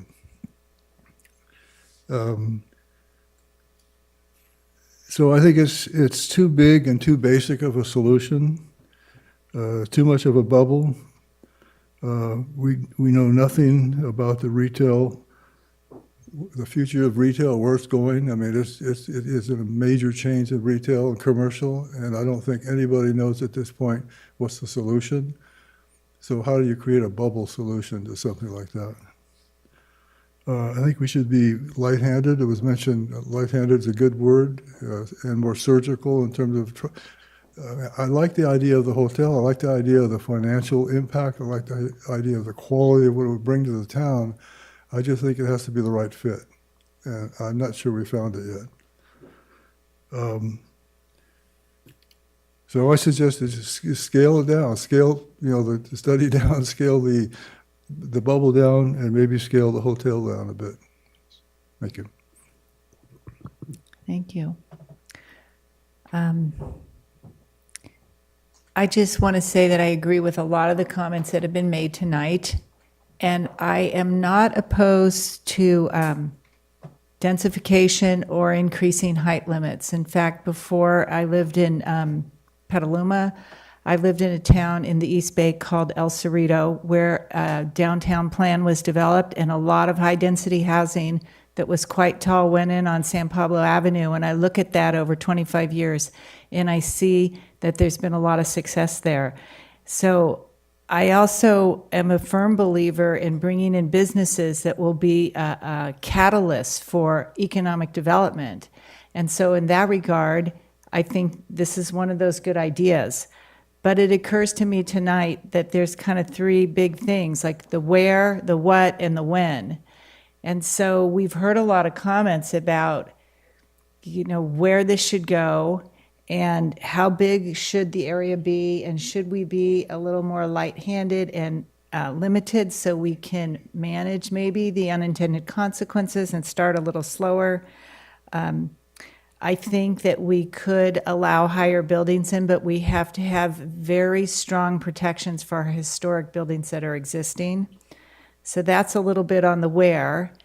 And then on the what, is it, I haven't seen that we've done enough detailed study yet on the economics about whether this site is ideal for the hotel or whether housing or commercial or what kind of uses should go there. And I'm not opposed to a hotel, and I do have the question about whether the economic studies included the full build out of the two new hotels that only have, I think one is not even occupied yet on the north end of town, and the other one that's relatively new. So I believe that we need to do a little bit more focused study to get a handle on that. And others have mentioned it here, the when. And ideally, and I know in planning and development, oftentimes it isn't ideal. It's like we have an interested developer or opportunities come up. But ideally, I would have liked to see this be part of our new general plan update. And so I think that concludes my thoughts for tonight, and I appreciate all the feedback that collectively we've given. I believe that this is the time for me to return the meeting, to call Chair Reinhardt back in, and to return the meeting to the Historic Preservation Committee for the next item, which will be, or the next topic to talk about the hotel specifically.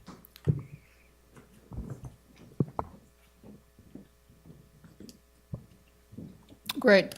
So, so now we'll get comment from the HCPC related to the hotel specifically.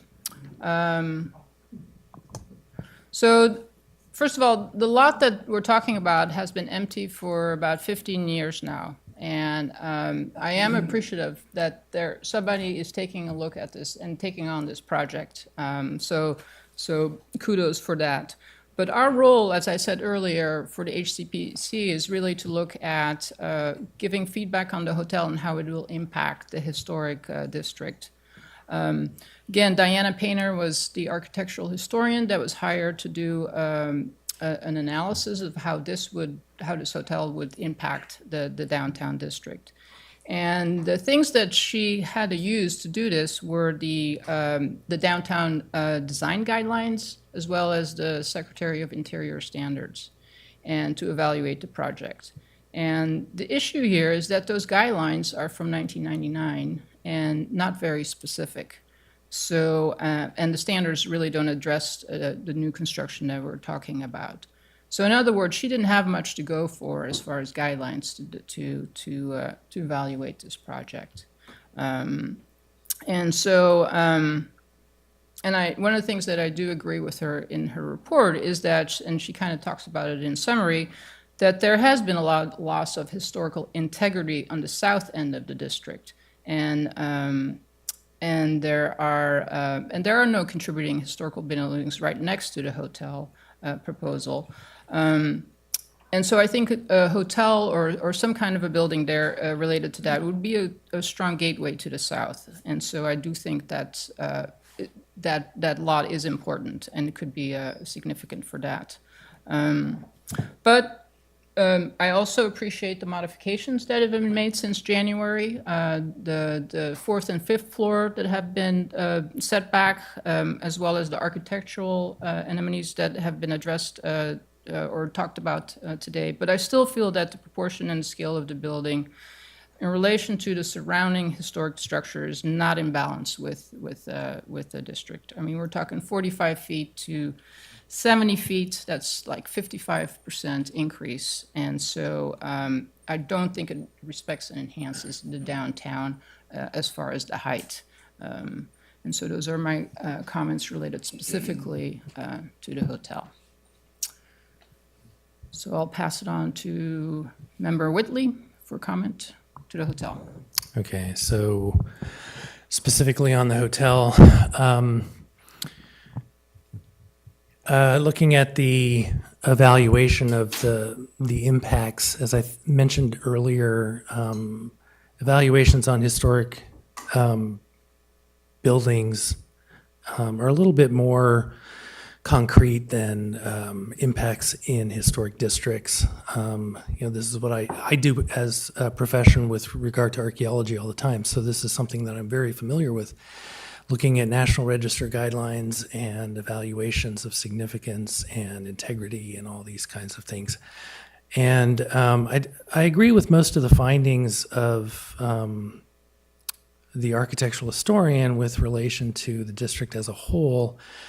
However, I do think that there are some things that haven't been taken into consideration, and those are the value to the community, and that is a major component of significance. And specifically the visual and indirect effects on the community with relation to how that historic district is changed by putting in this large hotel. So I'm not against a hotel in general, and I actually like the design of the hotel. I think the architects have done a great, they've created in my opinion, a nice design. However, I feel that the hotel is in the wrong spot for the size that it is. For it to be in that location, I think that to have a lower impact on the historic district, it needs to be a lot smaller. And we've asked them to review what a smaller size hotel would look like in that spot. And I don't see that they've made that changes. I see they've made, a few changes, setting back the top 2 floors a little bit more, changing the ground level floor a little bit. But I don't think that really comes into the spirit of what we had in mind in terms of reducing the mass of that hotel. The way the hotel is designed currently, I could see it being totally acceptable even just a few blocks away, or even a block or two away from where it is now. But as it is now, that specific location, although it's been open for some time, it's a key central viewpoint for a lot of that whole south end of the historic district, including that triangular park area that used to be where all the horses and buggies were lined up back in the past. And I think, cutting that off visually, particularly as you approach into town from Petaluma Boulevard South, is a major adverse effect on the historic district. And the way the hotel is proposed at the current time, I don't see how I can't vote in favor of it. So unless there are some major design changes or the hotel is relocated to a different location, I don't see how that would technically work. So I don't see the applicants really taking to heart some of the suggestions we made about changing it. And at this point, I don't see it really going forward, in my opinion, as it is. I think it needs to be resubmitted either in a different form or in a different location to really fit in with what our ideals are in protecting our historic district in Petaluma. That's it. Thank you, Member Whitley. Member Pitangaro? Or I don't have any additional comments. Okay, thanks. Member Reinhardt? Thank you. I do have several comments, but I first want to thank everybody for coming out tonight and voicing your opinions. I can say that you've sort of swayed my opinion, and it was great to hear all the input.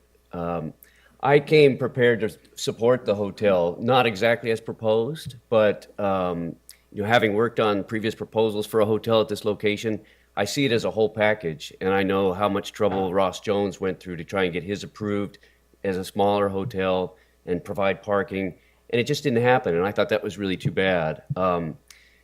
And even at the height that was proposed here, I saw that as acceptable probably at this location, but only this location or one nearby. I sort of see the boulevard frontage between B and D as, you know, on one side we've got the Theater Square, which feels very much like a main street, but on the other side, it's very suburban strip mall. We've got some obsolete, you know, the single-story bank buildings surrounded by asphalt. We've got a 7-Eleven, you know.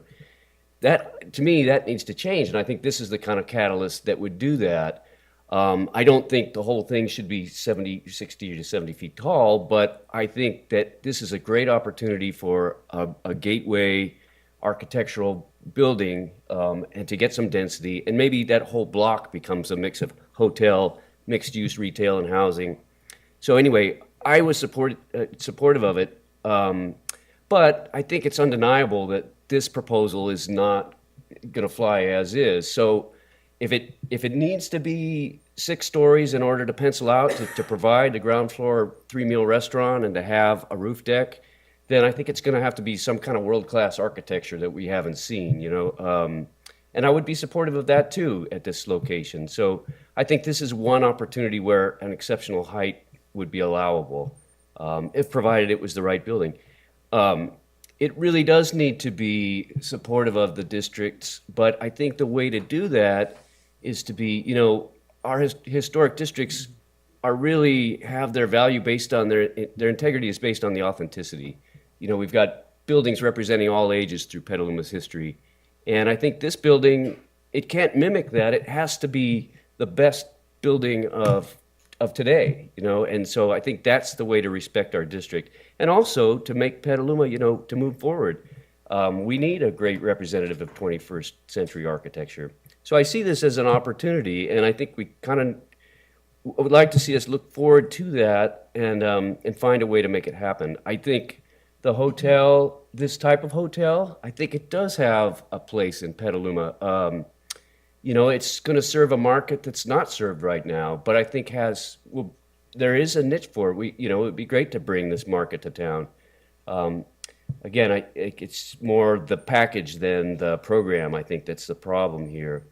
I do have several other comments I'd just like to make if this were to move forward, you know, regarding certain things that I think could be constructive.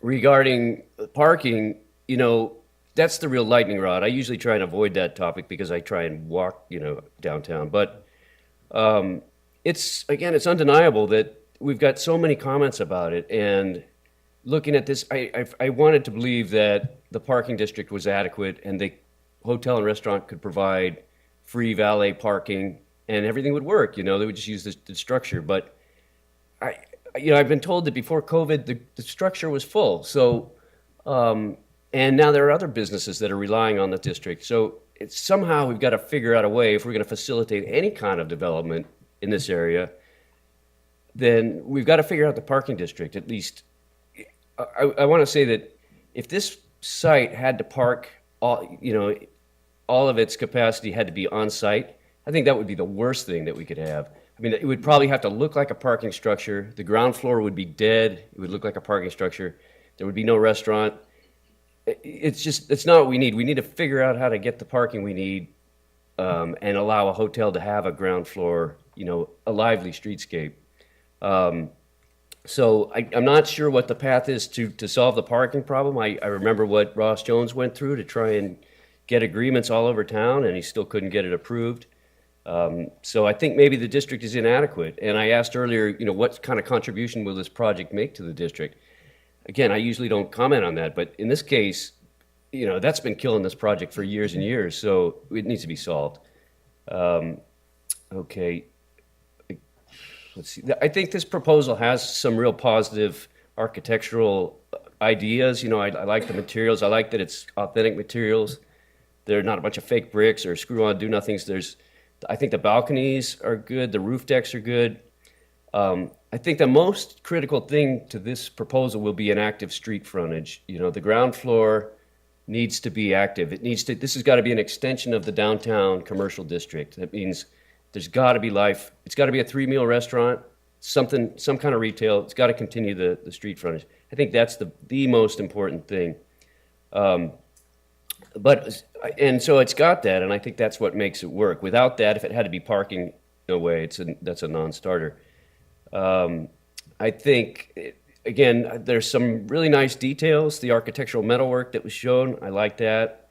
But there's also some room for improvement. What I also see in the proposal is this corner treatment where there are these, guest room windows, 3 banks of them, and they're big.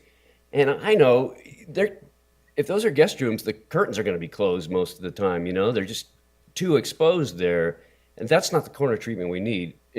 Throughout the historic district, most of the corner buildings have architectural corner treatment, monumental gateway treatment, some kind of. And I think this is an opportunity that I would like to see explored if you're going to move forward with a hotel. So definitely needs some architectural refinement. I'd like to see. I thought of this as like, okay, I can't afford to stay there, but I would like it to be a destination, like some kind of world-class building that draws people to town, people like me that couldn't afford to stay there, but I would go to see it, and then I'd have a drink on the roof and then stay at the Metro or something, but I think it's an opportunity, and I think it's not out of place. I think that's the right place for it, in my opinion. So just moving on, again, the streetscape to me is really the most important thing to really extend downtown. And as proposed, it doesn't feel, it feels very corporate and not lively enough at all. I think there needs to be more thought. It's got some pavement and some catalog planter boxes, and it feels like, there's a dining room and then there's a sidewalk. But I think most of our newer developments have some really unique features. Some of them are really, kind of quaint and, like whether they're bike racks or planters or something like that. But they all seem to have this something unique. And this proposal lacks any sort of unique character or, ground level treatment. And I could see a lot of opportunities, whether it's, in custom furnishings or architectural features or lighting strategies, fixtures, anything at all, but there's nothing here. And so I think if you come back with something, we need to get some fine grain. Although I do say, the detail rendering at the entry where you show the architectural metalwork, that's cool. I like that, but most of the frontage is lacking. And the B Street facade where the garage entry and the utility closets are, that's really industrial. Something different needs to happen there. Okay, so I apologize. I'm kind of trying to make sense of these notes. I also want to suggest, since there's a tree removal permit on the, in the package or needed, I was the guy who picked out the trees that are there now, back in the 90s when we rebuilt the sidewalk around the gas station. And I could say that at that time, there were 3 driveways into the parcel, and there was a business owner who hated trees. And so consequently, we have 2 trees. They're too small, they're too far apart, and they don't relate to this at all. So I think, if you've got to have a massive building, even if it's more or less, you can really mitigate that by adding some trees and relating them to the architecture and making the streetscape feel, a little more comfortable. And so I would recommend starting over. If you're going to rebuild the sidewalk and the street frontage, start over with the trees too, and really incorporate them into the design and create a much more, you look at the renderings and it's pretty obvious how inadequate and puny the trees are. They need to be a bigger part of the streetscape. Okay. So I just also want to say about this site, the history of the site tells a pretty special story, from Chinatown to gas station to hotel, maybe. And I think that's pretty compelling, and it's kind of a encapsulation of Petaluma's history. And I think it's really deserving of a really high quality and permanent interpretive exhibit somehow worked into the, into the ground level. So I'd like to see that included too. So again, my overall take is that, this proposal isn't going to fly as is, but I would like to see it come back. I'd like to see it be something that everybody in this room can get excited about. You know, I'm not sure what that is. It's a challenge to you, but I would support it in another form, I guess. Okay. That's it for me. Thank you. Okay, well, I'm going to bring it back to the Planning Commission, and we're going to be talking and providing feedback on the Hotel Weaver. And I think we'll start with our architect, Commissioner McClellan. Yes. Thank you. I support Mr. Reinhardt's comments on the streetscape trees. There's areas to add trees there. The bike parking areas, there are no trees. There's no reason why there couldn't be a tree there.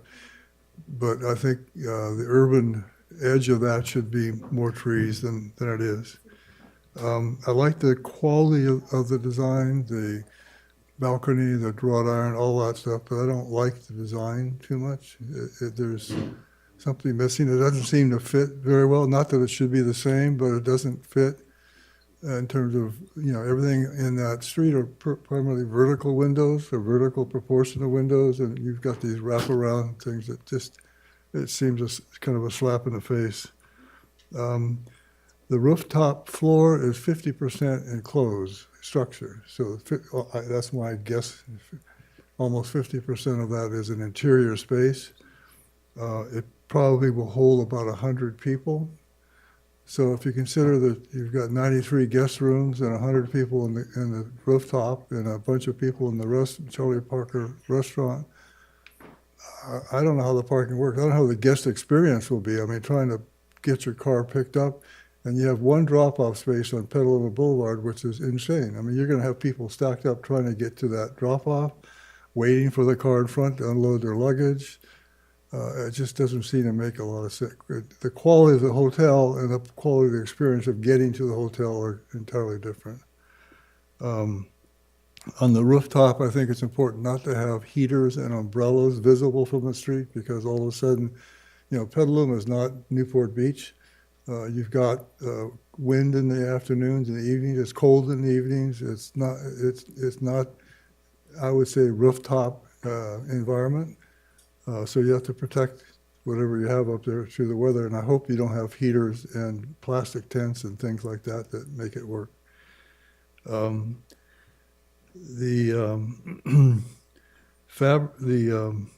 perspective on sheet A2-1, it kind of shows the hotel in the context of the building surrounding it. To me, it just shows how it doesn't fit. It just sticks out like kind of a weird thing.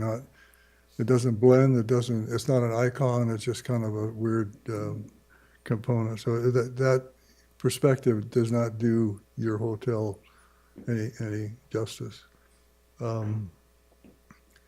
I also think that, you know, the classic architecture is typically called base, middle, top, as opposed to what you've got. You might want to look at that. What's the base, what's the middle, what's the top, and how do those three components relate to anything else is in town? Because I think that's, a lot of the buildings downtown have that component. And a lot of the images that were provided in the PowerPoint show of other cities with interesting development are base, middle, top. But most of those look like New York City, and your hotel looks like it would fit beautifully in New York City too.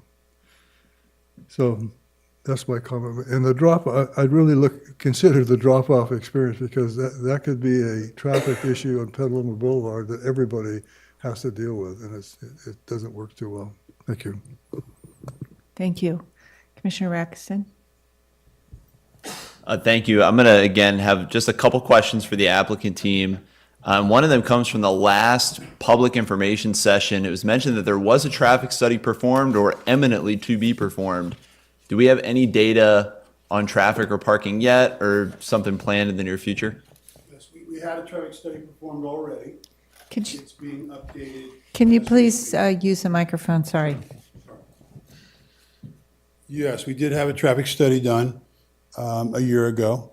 It's being updated at the request of staff. And I didn't see the traffic study. Do you know any of the takeaways or the gist of it? I mean, would it have no impact, great impact? Was there any findings so far? Just because we've all been kind of intimating there will be an impact, but you guys have done the study. So what did you find? I'll have to get back to you on that. Okay. Yeah, I think it was pretty favorable, but I don't want to misspeak. Understood. I know I'm springing that on you, but I think that's a great piece of information to have with any conversation. Like a couple of the commissioners, including Mr. Reinhardt, mentioned, parking and traffic are always going to come up in this town. So having firm data or answers around that goes a long way to kind of moving toward some of the other issues, some of the other considerations. And I don't know if this would be a question for you. I know there was part of the team now, the new management team, this might be you, new management team was involved with H2 up in Healdsburg.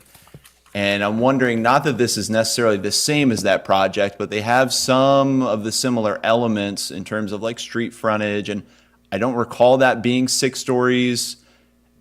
I guess if we can just look at that project, is that project pencil at its current height? What's unique about that maybe makes it economically viable there without going as high? Or maybe you'll say it is as high, but without going as high, what makes that one work? What makes that one more viable? Let me introduce Chris Hunsberger, who is one of the owners of Appalachia. Perfect. I appreciate the introduction. I'm not sure I'm going to be able to give you a really thoughtful answer to that. And so I'd love the opportunity to be able to come back and share that information with you. It's a project that predates my involvement with the company. So I wasn't intimately involved in the economics of that. I have no economic interest in that project whatsoever. My business partner does, and he's not here tonight, unfortunately. So happy to come back to you with answers on that, but not in a place to be able to answer that accurately or in any detail. Totally understandable. And like I said, it just came to mind because, we visit that area a lot. It seems like it has some of the same challenges. It's not as big or quote unquote monolithic, but it's still pencil. So I'm wondering what can we learn there? So thank you. I didn't mean to throw you too much of a curveball. I think then some of my other comments were just, has there been a response from neighboring properties? I remember there was a couple meetings that were planned, a couple outreach sessions, and we might be coming up to them. I think it was like June 14th or a couple dates that were referenced at the last public meeting about reaching out to like the Ace Hart, the Tomasini, the other folks around there and what their response has been. Sure. And I'm going to turn the time over to Ebby Nakshavani. He's our CEO. He's been at all those meetings, and he's going to have a much better handle on answering that. Perfect.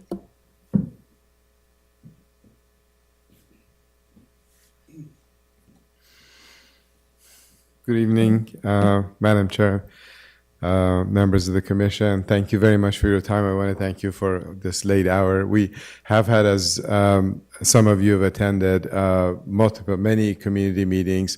As far as the immediate neighbors, we have actually, in fact, as of even today and yesterday, met with some of our immediate neighbors, and we've shared the plans. We've gotten their comments back. The plans that were presented tonight by our architects also are still evolving.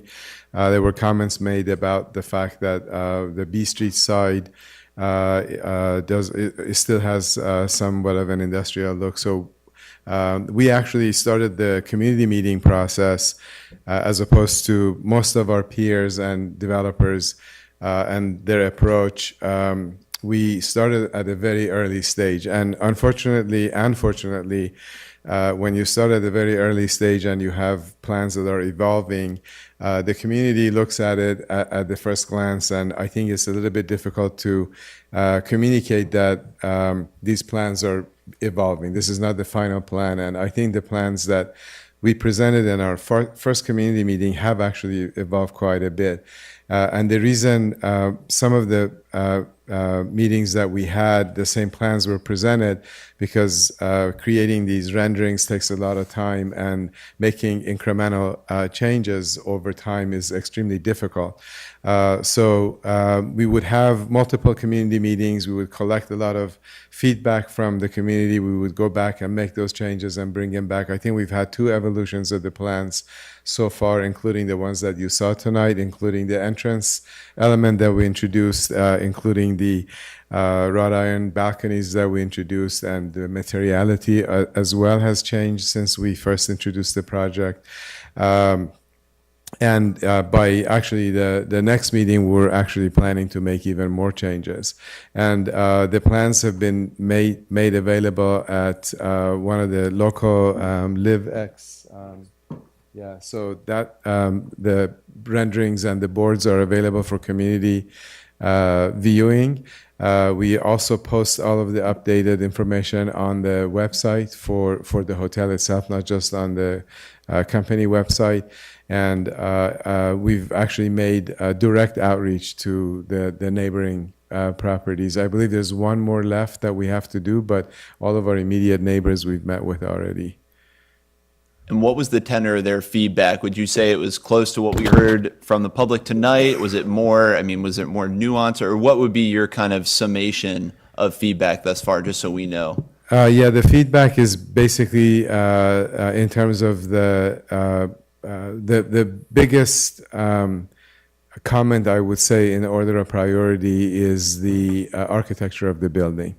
And I think one of the things that we've, as a group, including our architectural team and the historic team, including the cities as well as on our side, is being able to create a balance between what's today's architecture and really coming into a town, in a city, where turn of the century architecture exists. And if you look at the eclectic architecture that's pervades all of downtown Petaluma, there's a risk of mimicking any element and literally translating it into our building and really creating kind of a hokey Disneylandish, I think somebody used that word. And then, so how do you take architecture that's being built in 2023 and not making it mimic something that was built at the turn of the century? I think it has its own character. It has its own place.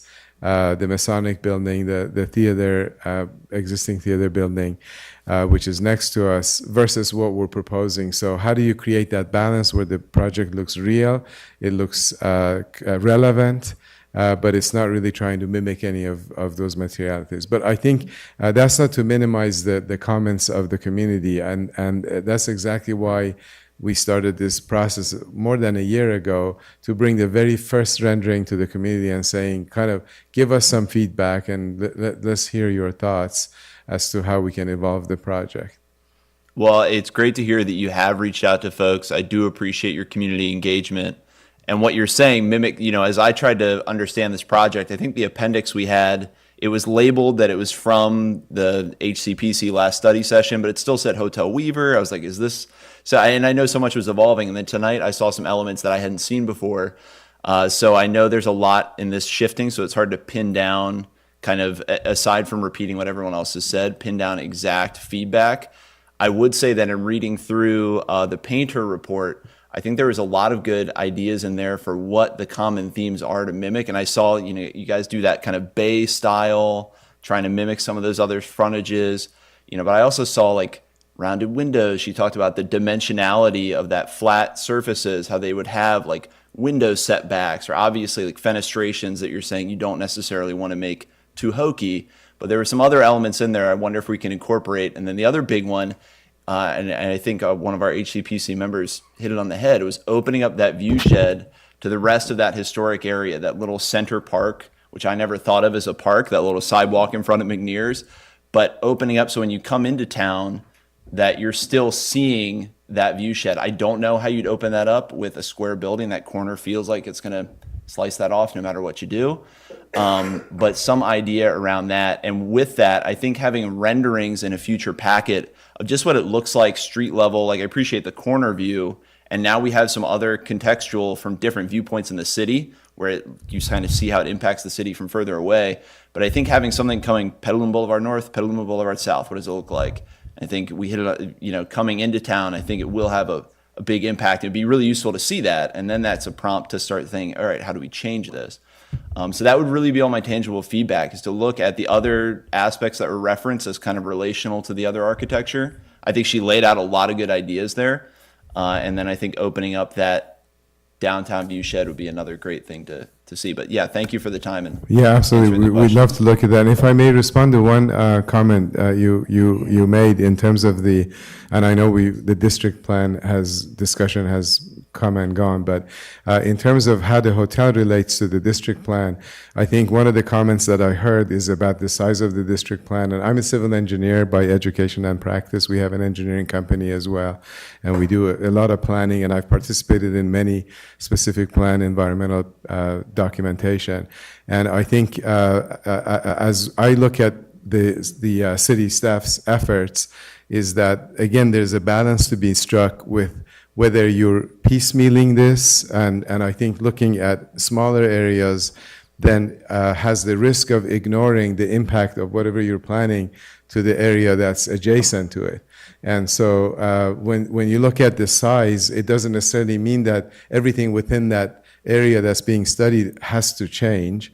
But I think in terms of studying the area, the larger undertaking is actually a wiser way to approach it, because you could look at it and say, okay, of all of this area that we're looking at, maybe the perimeter doesn't have to change at all, but it would be very much a worthwhile practice to look at the entire area that's been chosen and say, okay, the changes that we're proposing, whether it's concentrated in 10% of that whole area or over 90% of it, what's the impacts of those? So again, I want to commend the staff. We were basically really responding in terms of what the area should be, what the study scope was by providing support from the consulting company.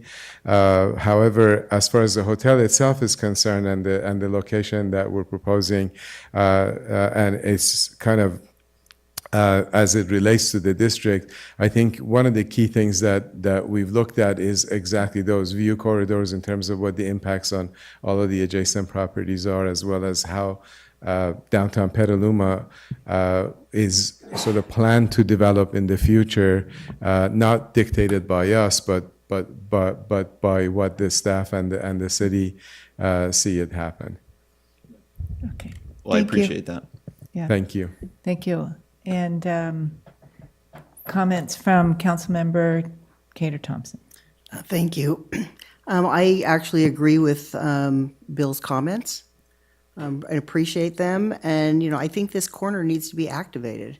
I think, we talk about the downtown being very active, but there are areas that aren't. And I just think dealing with that blighted area is important. And a hotel on the corner is much better than housing. I would rather have housing inside, not on a boulevard. As far as the design, I'd like to see what you're going to come back with to soften it. And I agree with my colleagues on comments on it. I do like the fact that, when you're looking at it, it looks like a 4-story on the boulevard because of those setbacks. So it doesn't really look like it's a straight, you're looking up at 6 stories. That's a little bit different on Western Avenue, but I'm okay with that. The drop-off is important to know. Is the drop-off on Western or on the boulevard? On Petaluma Boulevard?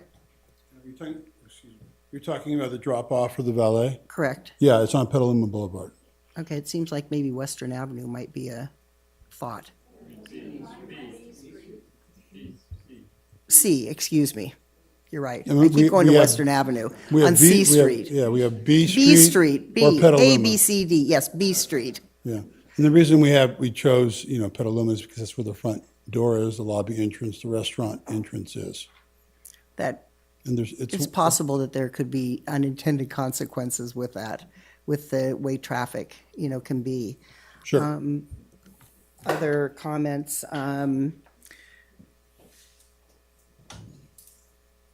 do want to know more about the parking, but I've already talked about that, and I think everything else has been said. Thank you. And I'll be brief. I'm not an architect.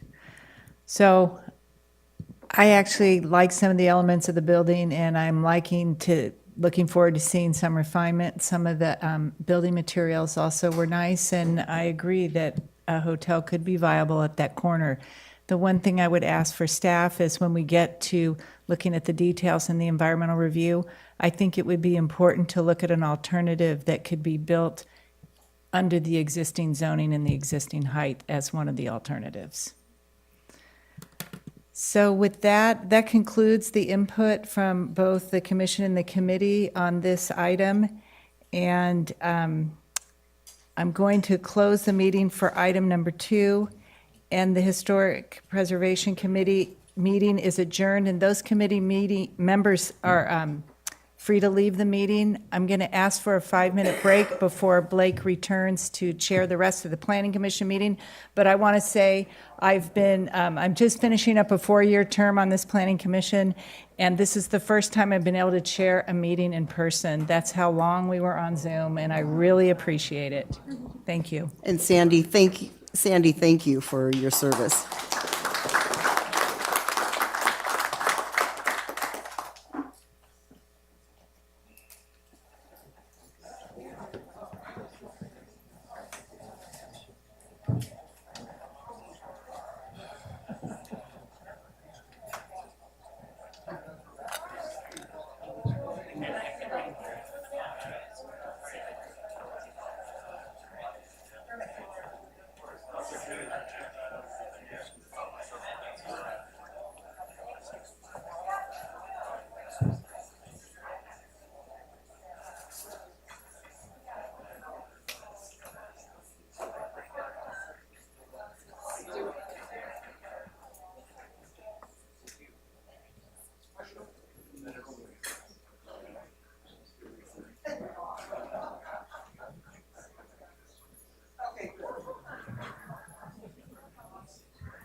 Hello.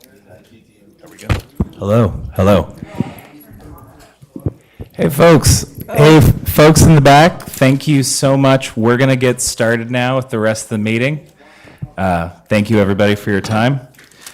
Well, welcome back, everyone. We're going to get started with item 3 for the meeting. But before that, I would like to ask for a motion to go past 10:30, because I have a feeling we'll go a little bit past 10:30, but hopefully not. I'll make the motion. Second. Could we have a vote?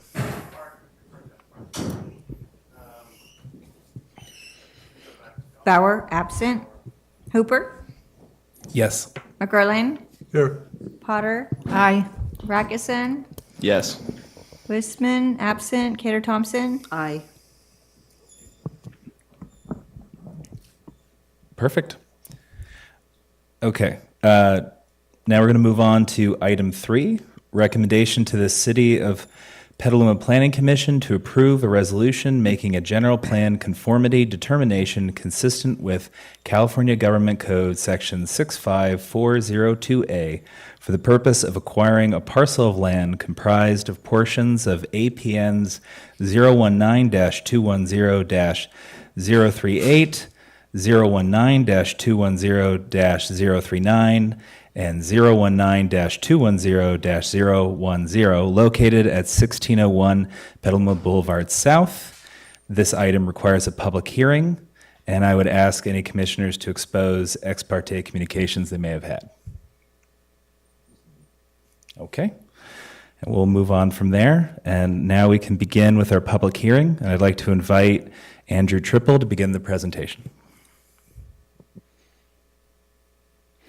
Great, thank you, Chair Hooper. I do, as I begin my presentation, I do want to acknowledge that Senior Director Rich Wallace from Burbank Housing is with us this evening, and he'll be able to provide any details you might want about the approved Burbank project that we'll be talking about this evening. So as Chair mentioned, this is a general plan conformity determination and a recommendation to Council to approve the land acquisition. That is the purpose for the general plan conformity determination. So the project site is approximately 3.43 acre site located on Petaluma Boulevard South across from the Quarry Heights subdivision, and it's immediately to the east or to the right of where the Caulfield Crossing extension will connect into Petaluma Boulevard South. It's also bordered by the Petaluma River, and then further to the east is the Highway 101 Caltrans right-of-way. The purpose of the project is to engage in a land conveyance to the city. Approximately 1.75 acres would be retained as the project site for development of Burbank's River Place Apartments, with 1.6 acres of the current site acreage conveyed to the city. And so here we show a mapping exhibit of what would be retained by Burbank Housing. That area is in the light beige. And then the remainder of the site in light blue would be conveyed to the city, and then the city would then subsequently do a right-of-way dedication for the Caulfield Crossing public street area. I do want to also point out here, while we see a slight echo of the approved Burbank housing development, we also have this darker band that runs adjacent to the development. That is an extension of the river trail as planned in the River Access and Enhancement Plan, and that trail would be constructed and maintained by Burbank, although it would reside ultimately on city property.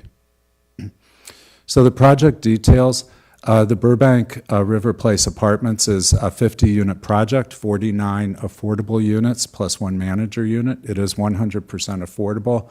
It consists of a single building, 2 to 4 stories in height, approximately 65,000 square feet of building. There is surface parking, internal bicycle storage, and the project does include all landscaping and on-site and off-site improvements, including the river trail and pedestrian walkways. The project received SB 35 approval on June 26, 2020, and SB 35 is a streamlining process that was adopted by the state, I want to say in 2017, but it may have been 2019. However, for eligible projects, those being projects that provide affordable housing, a project streamlining would result in a ministerial review. So there was no discretionary review. However, in March of 2020, the project was brought before Planning Commission for an informational session. Planning Commission, during those informational review sessions, can provide recommendations for improvements or changes, but those recommendations are non-binding. So on June 26 of 2020, the SB 35 approval letter was issued to the project, and since then, Burbank Housing has been pursuing permanent funding for the project. They have achieved their funding goal. The project has approximately $33.3 million committed in permanent funding. And so here's a rendering. This is the view from Petaluma Boulevard and then Caulfield Crossing. It's at the at what would be the current roundabout. So I think I want to drop back here for a moment because an important part of the project, there was a condition of approval that required that prior to building permits for new construction being issued, that the land conveyance to the city had to be affected. And for the reason for that is because in order for the project site to qualify as an SB 35 project, there could not be wetlands on the site or floodplains. So the conveyance to the city removes both wetlands and floodplain from that existing 3.43 acre parcel. And then the result is the project site, which is consistent with the SB 35 approved project. So again, as we see the requirements for general plan conformity determination under section 65402, the goal or the purpose is to regulate administration of locally adopted general plans, and then the subsection that local jurisdictions cannot dispose of or acquire real property until the Planning Commission has determined conformity with the general plan. And then the City Council considers a conformity determination as part of a decision to dispose of or acquire real property. So this is the current general plan land use designations for the project site and surrounding areas. The project site here is this sort of triangular shaped parcel that is located between Petaluma Boulevard South and the Petaluma River with the existing, I believe this is McNear Landing development to the west. Alignment with the goals and policies, the implementation of the SB 35 project, and then specifically the land conveyance to the city that would support that project will ensure that we maintain a balanced land use program meeting the long-term residential needs of the city as well as open space needs with development of the river trail and preservation of the riverfront, including very, very small areas that are designated floodway or included in the floodplain overlay. It would also develop land in proximity to the Petaluma River, ensuring either restoration or, in this case, preservation of the natural river corridor, and enable public access and stewardship through development and maintenance of the river trail. It helps to increase Petaluma's mobility system in that it does provide the public right-of-way for the Caulfield Crossing extension, the contract for which was recently approved, and that project is entering into design and will be in design and, I believe, construction documents over the next approximately year and a half. And then finally, it helps to create and maintain a safe, comprehensive, integrated bicycle and pedestrian system that connects to existing systems in the south part of the downtown area of Petaluma. With regard to CEQA environmental review, the project does not qualify as a project pursuant to section 15378, as it's an administrative activity of government that will not result in any direct or indirect physical change to the environment. I would like to note that the SB 35 project, because the streamlining process results in a ministerial review process, the SB 35 project was not subject to CEQA because there was no discretion. However, further environmental review will be conducted by the city as the River Trail project is acted upon and developed, as well as the Caulfield Crossing extension. Both of those would receive discretionary review.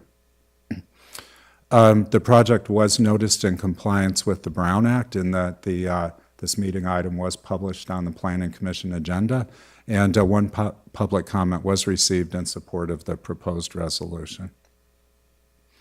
And so with that, staff recommends the Planning Commission approve a resolution making a general plan conformity determination consistent with the requirements cited in California Government Code Section 65402, subsection A, for the purposes of land acquisition as described in the staff report.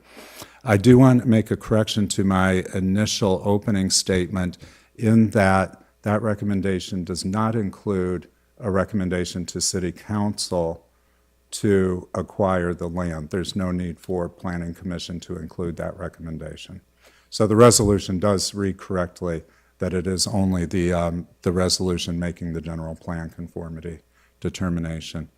And then the general plan conformity determination would demonstrate that the city's disposition and rather acquisition of the property is consistent with the current general plan.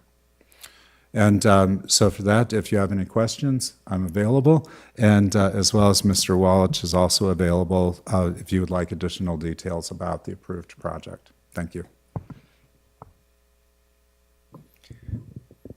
Thank you very much.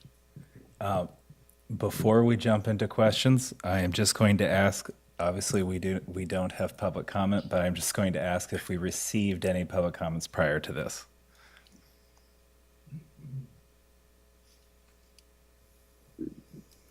No, we have not. Okay. Yeah, I had a feeling most of them were for the prior item. Yeah, just the one that the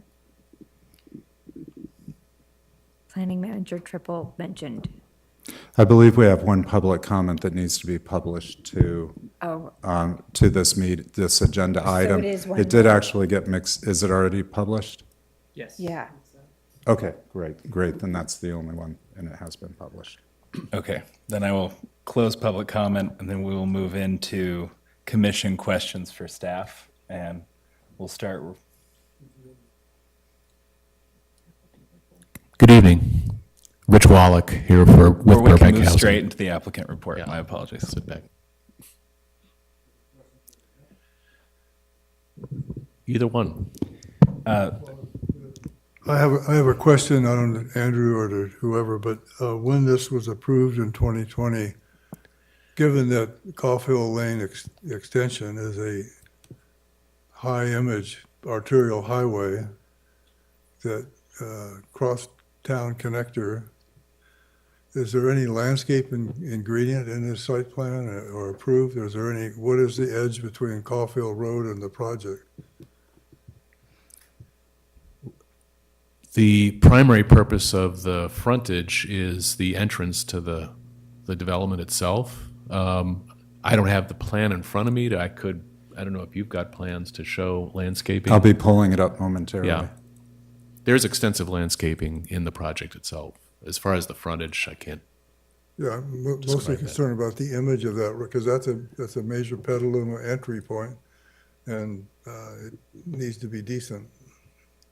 It will be.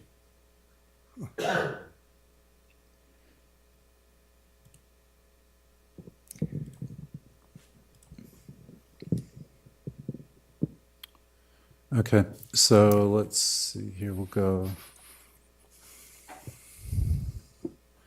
Should be a landscape plan in the. It's probably towards the end, and this is a huge file to work through. Let's see. There we go. Now it's catching up. Keep going.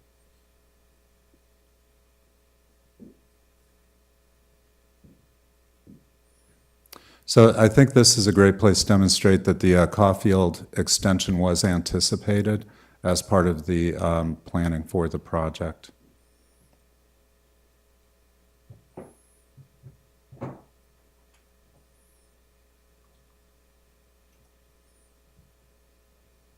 Here we go. And this would be the preliminary landscape plan the project will be required to submit a landscape plan as part of its construction documents. Yes. Okay, great. So when do we see that or no? Okay, so No. I'm very concerned about, you've got basically no trees between the bike trail and the road, and then a few trees, and we're looking at a parking lot. I'm very concerned that is not the kind of edge you want to present on the edge of an arterial highway at one of the primary icons of Petaluma with a roundabout. Well, we can look at that with the applicant and work to resolve that, take that into account, and see if we can improve upon that. I just am seeking clarification on the action we're being asked for tonight. Is this a general plan consistency for the land exchange? And the project has already received Correct. Ministerial approval under state law. That's correct. Okay. So I just wanted to acknowledge Commissioner's concern and suggest that we can take a closer look at that as part of the building permit. Go ahead.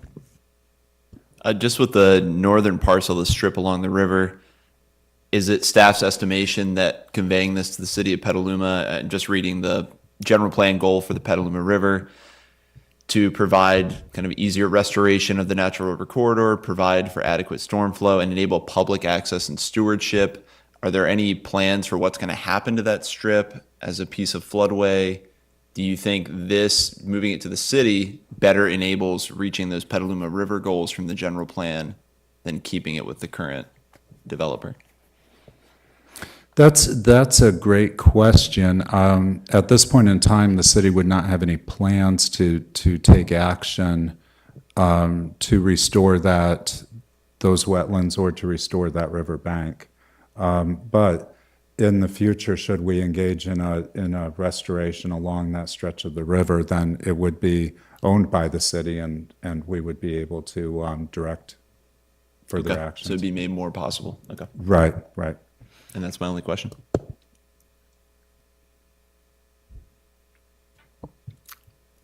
My only comment is that I'm glad that the Caulfield Crossing, it's not anticipated anymore, but it's actually going into engineering, because when this project was approved, that was a big concern because it was not solidified.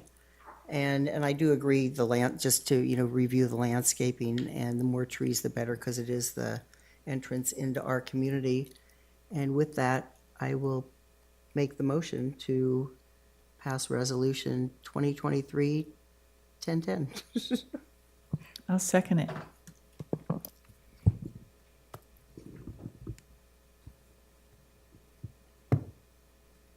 Okay, Bauer, absent. Hooper, Yes. McErlein, Yes. Potter, Aye. Rackison, Yes. Wisman, absent. Cater Thompson. Yes. Okay, 2 absent and 5 yeses. Thank you, commissioners. We'll be happy to take a second look at the landscaping and do whatever works for the frontage.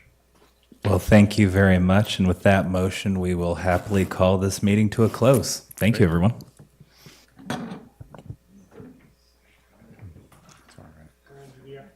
It's okay. It's okay.